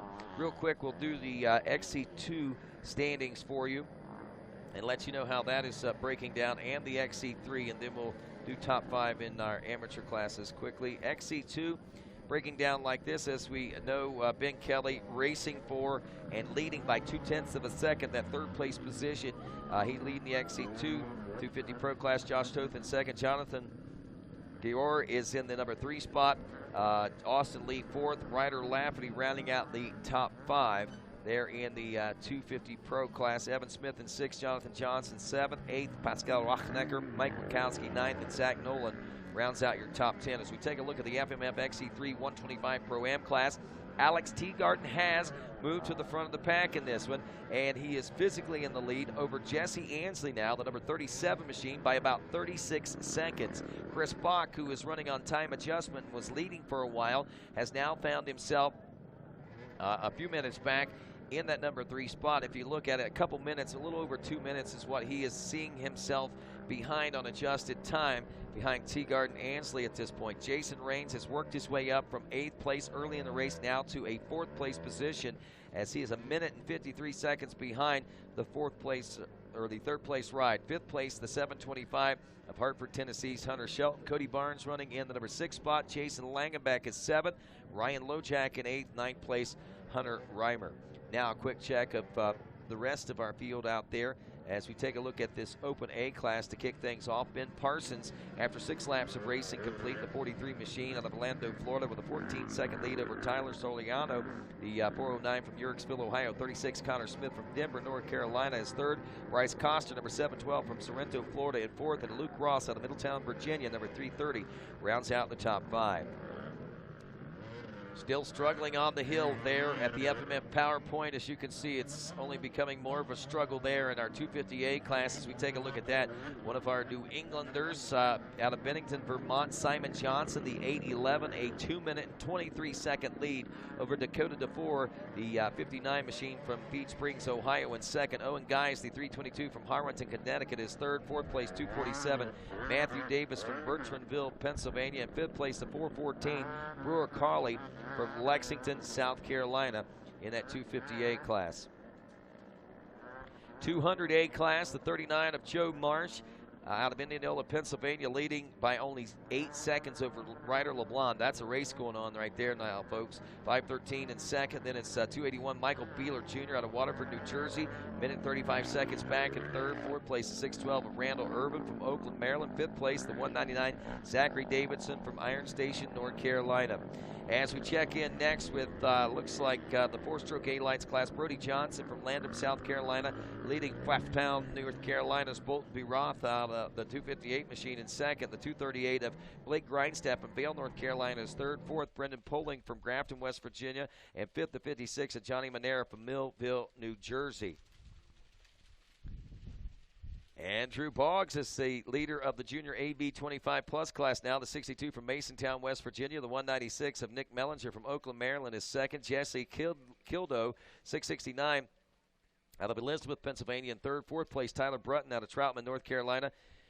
Fifth place, the 369, Jared Boothroyd out of Amherst, Massachusetts. And as we take a look at what's going on here on the screen and joined back in the booth by Johnny Gallagher, I'm hoping that you've got a few little ideas of what's going on. We're getting some reports that they were going to have to change some tires quite possibly on some folks and things of that nature. I think Caleb Russell got a report that Thad Duvall is out with a wrist injury now. So a lot of things happening since you took off there, Johnny, to check things out. What's your report? Yeah, I don't have a whole lot of insight on the Thad thing, but I can speak a little bit on the tire changes. I was actually down in the VP Fuels Pro Row and saw quite a few riders come in and do tire changes, and it seems that riders are just chunking knobs off their tires. Chris Bach out for the day, was leading our XC3 Pro Lights class, or Pro-Am class, and he has no knobs left on his rear tire. When I say no knobs, I mean there is not a knob one on the tire. So definitely making it difficult to climb the hills, to get through the mud.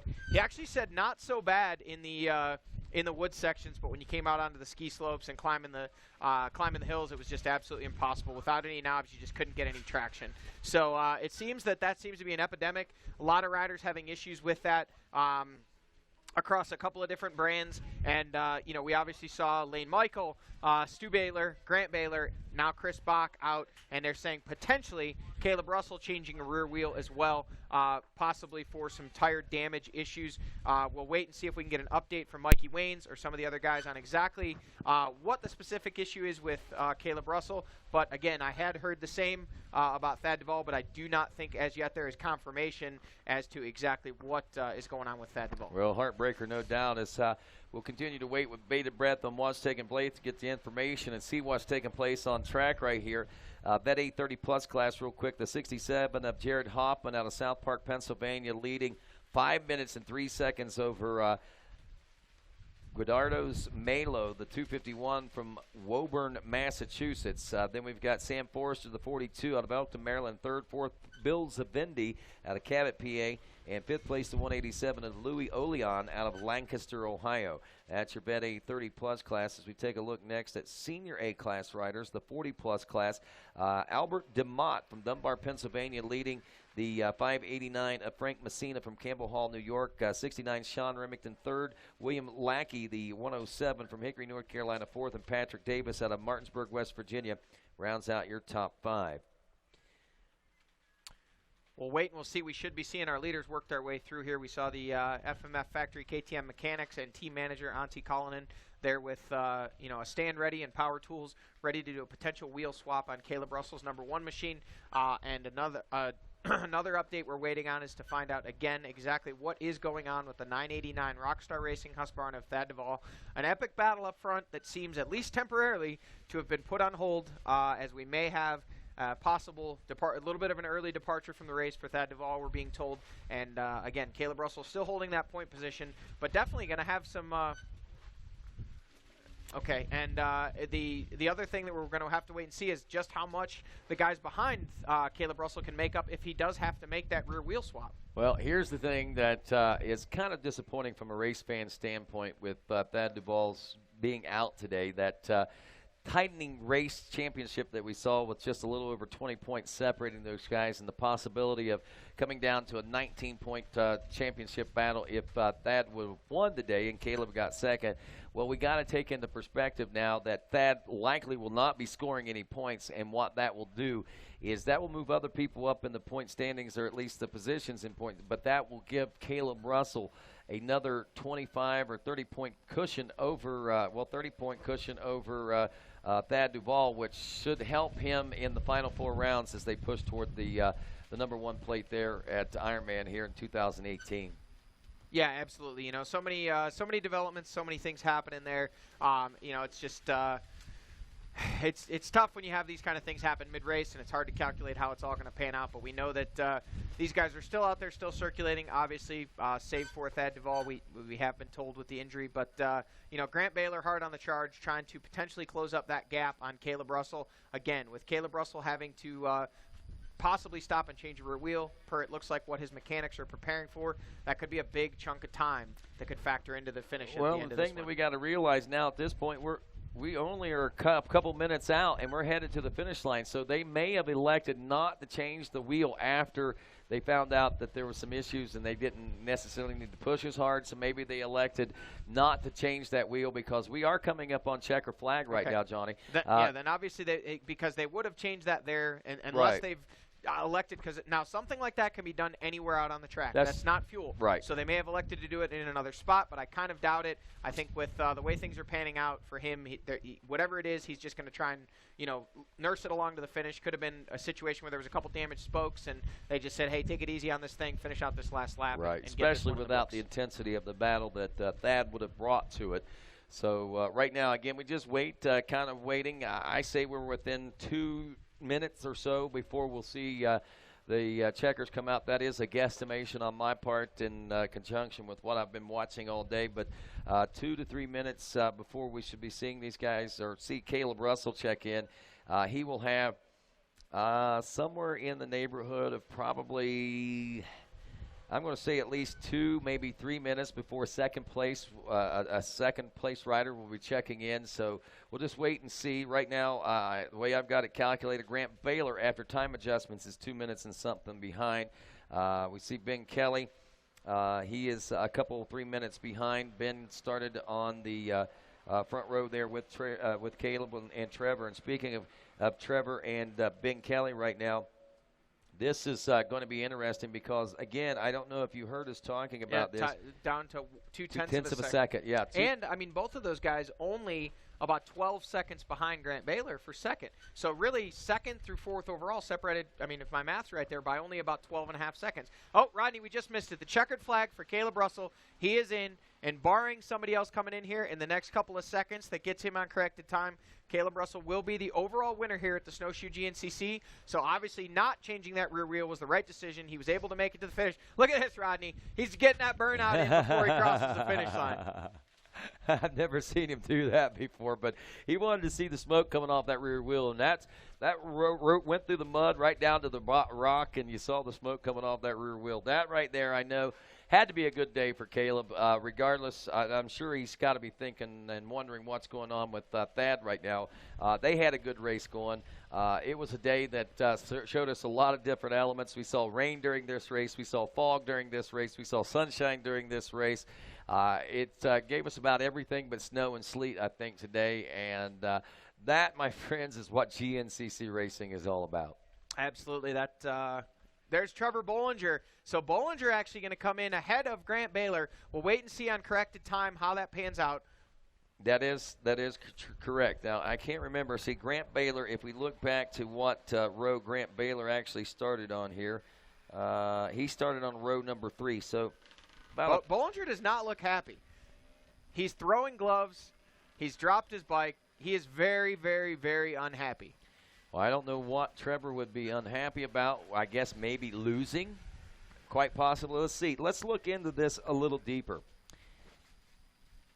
How much time does Grant Baylor have? Whoa! Grant Baylor just checked in second place overall after time adjustments, and I don't know if that's what Trevor was upset about or not. But you look at this. I want to point out something. Caleb Russell, a 23:22. He must have done something there that extended that lap time. Grant Baylor, 21:34. Trevor Bollinger, 21:24. He definitely came to within 50 seconds physically on the racetrack of Caleb Russell after being down a couple of minutes. So that might be why Trevor is so upset, because he may have felt that he had something Here we see dangled Ben before him. Kelly has now checked in. I recognize his mom and his mechanic there, so we'll see what that does for the overall.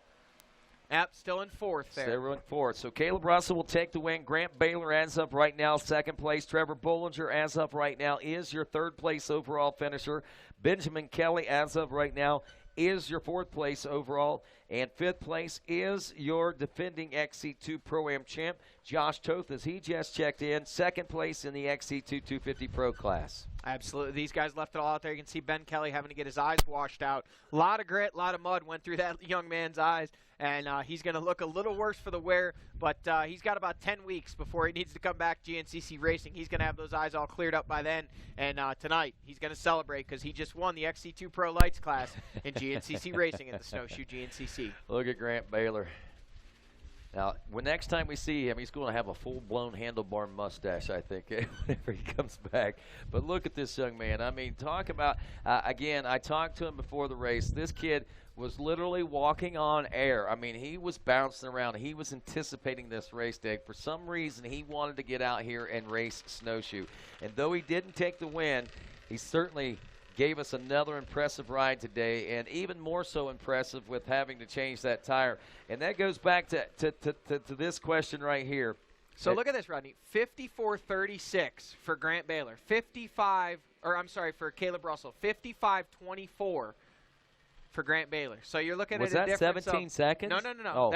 I still don't know what that all means. We just ignore that column. It's been wrong all day. The elapsed time, the difference between those two was exactly 48 seconds. Grant Baylor lost 1 minute and 4 seconds changing his rear tire. Or you mean Caleb Russell. So here's... No, Grant Baylor. Oh, yeah, that's right. So let's put this into perspective. Had he not had to change his tire, he may have been able to have knocked on the door and maybe have been able to have won this race. So that right there, when you start looking at it into that perspective, that puts a whole new light on the final 4 rounds of this championship season. And though Grant Baylor may not be a championship contender, he can be a championship spoiler. Absolutely, and I just watched those guys come by.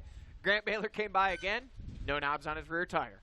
Well, I tell you what, Caleb Russell's did not look great either. These guys, they absolutely, those big 450cc machines, when they grab a handful of those things in these sharp West Virginia rocks, they're just chewing those tires to pieces. Wow, what a day, what a weekend. Snowshoe has brought it to us once more, and almost heaven, West Virginia. It has certainly proven to be just exactly that, as we sit here high atop this mountain and in amazement and wonder of this weekend's event. Last night, if you happen to be around, I think they said the village had probably the 2nd largest crowd in the village itself, and in its entire history of the entire lifespan of Snowshoe Mountain Village. And I think that honestly, it wouldn't surprise me next year if it becomes the largest crowd that they have, because this event, especially from a spectator event standpoint, grows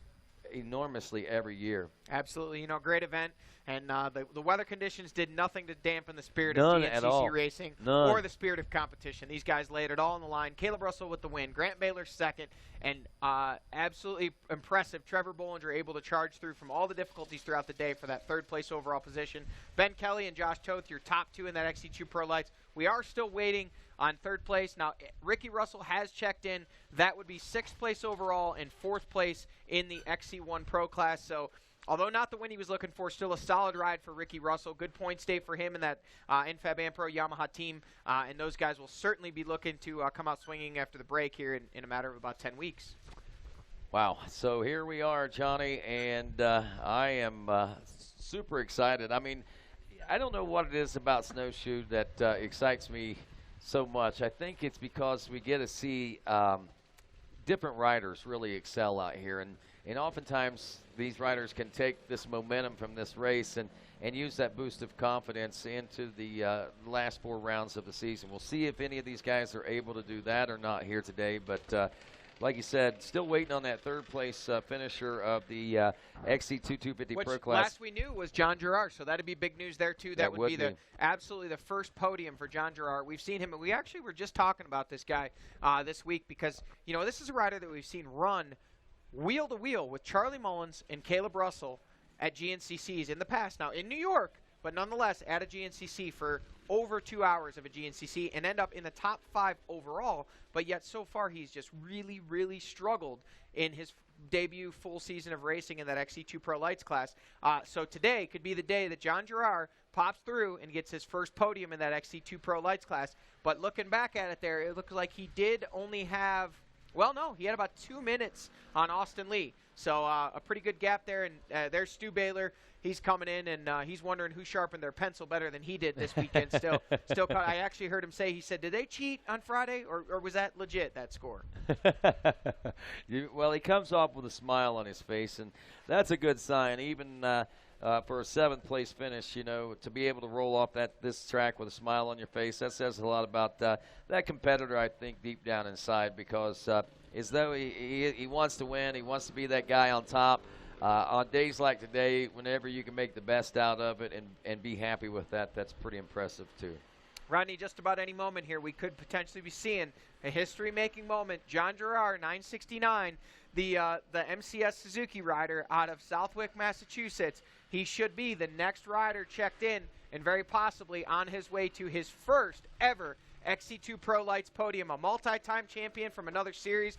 He made his way to GNCC this year, said he wanted to race against the best, and he wanted to prove he can do it. Well, this would be a big step, a monumental step, even as Rodney Tomlin would say, into that process of doing so and becoming one of the greats of GNCC racing. A podium in XC2 is nothing to sneeze at, folks. Especially whenever you take into consideration it's at America's new toughest race, and our tribute to America's toughest race, the Blackwater 100, and here at the Snowshoe GNCC. Riders now gathering at the finish line, beginning to swap some more stories out there, I'm quite sure, as we continue to wait for Girard to check in out of Southwick, Massachusetts. And you know the J-Day faithful and the Rippas from up in New England are all tuned in to RacerTV Live right now, and they're watching RacerTV saying, come on, Johnny, you can do it. You can pull through. Let's get that podium. This is a guy, as we said, multiple championships in one of the larger sprint series in the world.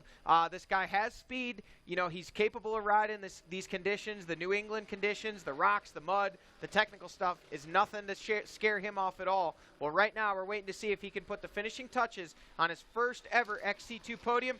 Rodney, I believe that may be Johnny right there that is making that left-hander behind those guys. We'll refresh our screens here and see. Not yet. Not yet. He wasn't quite to scoring yet. We'll see if it looked like it was him. I saw that bright helmet that he wears. We'll see if he comes through. Looked like maybe one more turn there. He just had to go up and down. I keep refreshing, Johnny. I don't know if it may not have been him. It was hard to tell. We're waiting. We're watching. Oh, look at this. There's Austin Lee.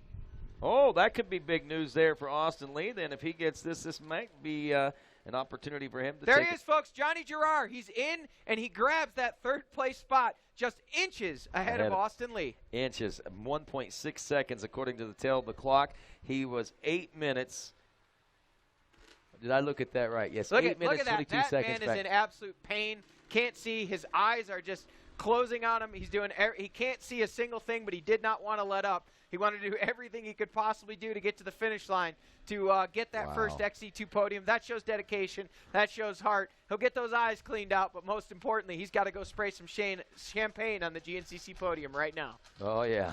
I'm sure he's not too worried about that at the moment as he tries to get those eyes and that sight back. But 1.6 seconds, man, I tell you, Jonathan certainly having his work cut out for him today. Austin Lee putting the pressure on him there in that last lap, and how he was able to hold. They just told him right now he got it. He's celebrating. He's hooting and hollering. Well, congratulations, Jonathan, because I know this is something that you've been working so hard and diligently to achieve, and to be able to do so and under these conditions at this particular event only makes it much more sweeter and special, I believe. Well, continuing to watch to see who else is checking in. Jonathan Lee is checked in, still waiting on Ryder Lafferty, Corey Buttrick, and Evan Smith. I started to call Corey Buttrick, Corey McCormick, and Ryder Lafferty. Anyway, I've got some friends. It's been a long weekend. It has been a long weekend. I started calling him. I don't know what I was going to call him, but those two names all of a sudden just got really foreign to me for some reason. But Ryder Lafferty, again, the nephew of a former enduro great, Mike Lafferty. And, you know, it's been a while since we've seen Michael. I'm surprised that we haven't seen him out here at the GNCCs. But I'm sure the more successful that Ryder gets, the more probably opportunities we'll have a chance to see him coming out to support his nephew in the future. By the way, Josh Strang should be checking in a top 15 overall today. Just again want to say congratulations to him on the birth of his new family addition. I believe a son born yesterday at 9 a.m. And with that, he comes and goes racing here today, so pretty impressed up. And looks like that's going to wrap things up for us, Johnny. It's been a great day here on Snowshoe Mountain, and we got big things to look forward to as far as the summer is concerned. We're going to be off from GNCC Racing, but RacerTV will be back, like we said, that first week of August with all the live coverage of the AMA Amateur National Motocross Championship from Loretta Lynn's. Absolutely. It's going to be a great summer. Everybody rest up. Get yourselves ready to go because we got 4 hot and heavy rounds coming up after the break, and it's always things are just heating up in this championship standing. Most certainly is. Can't wait to see what happens. Have a great summer, everybody. We'll be back in September with more GNCC Racing. On behalf of Johnny Gallagher, Mikey Waynes, and all of us here at RacerTV.com, I'm Rodney Tomlin. Have a great day, everybody.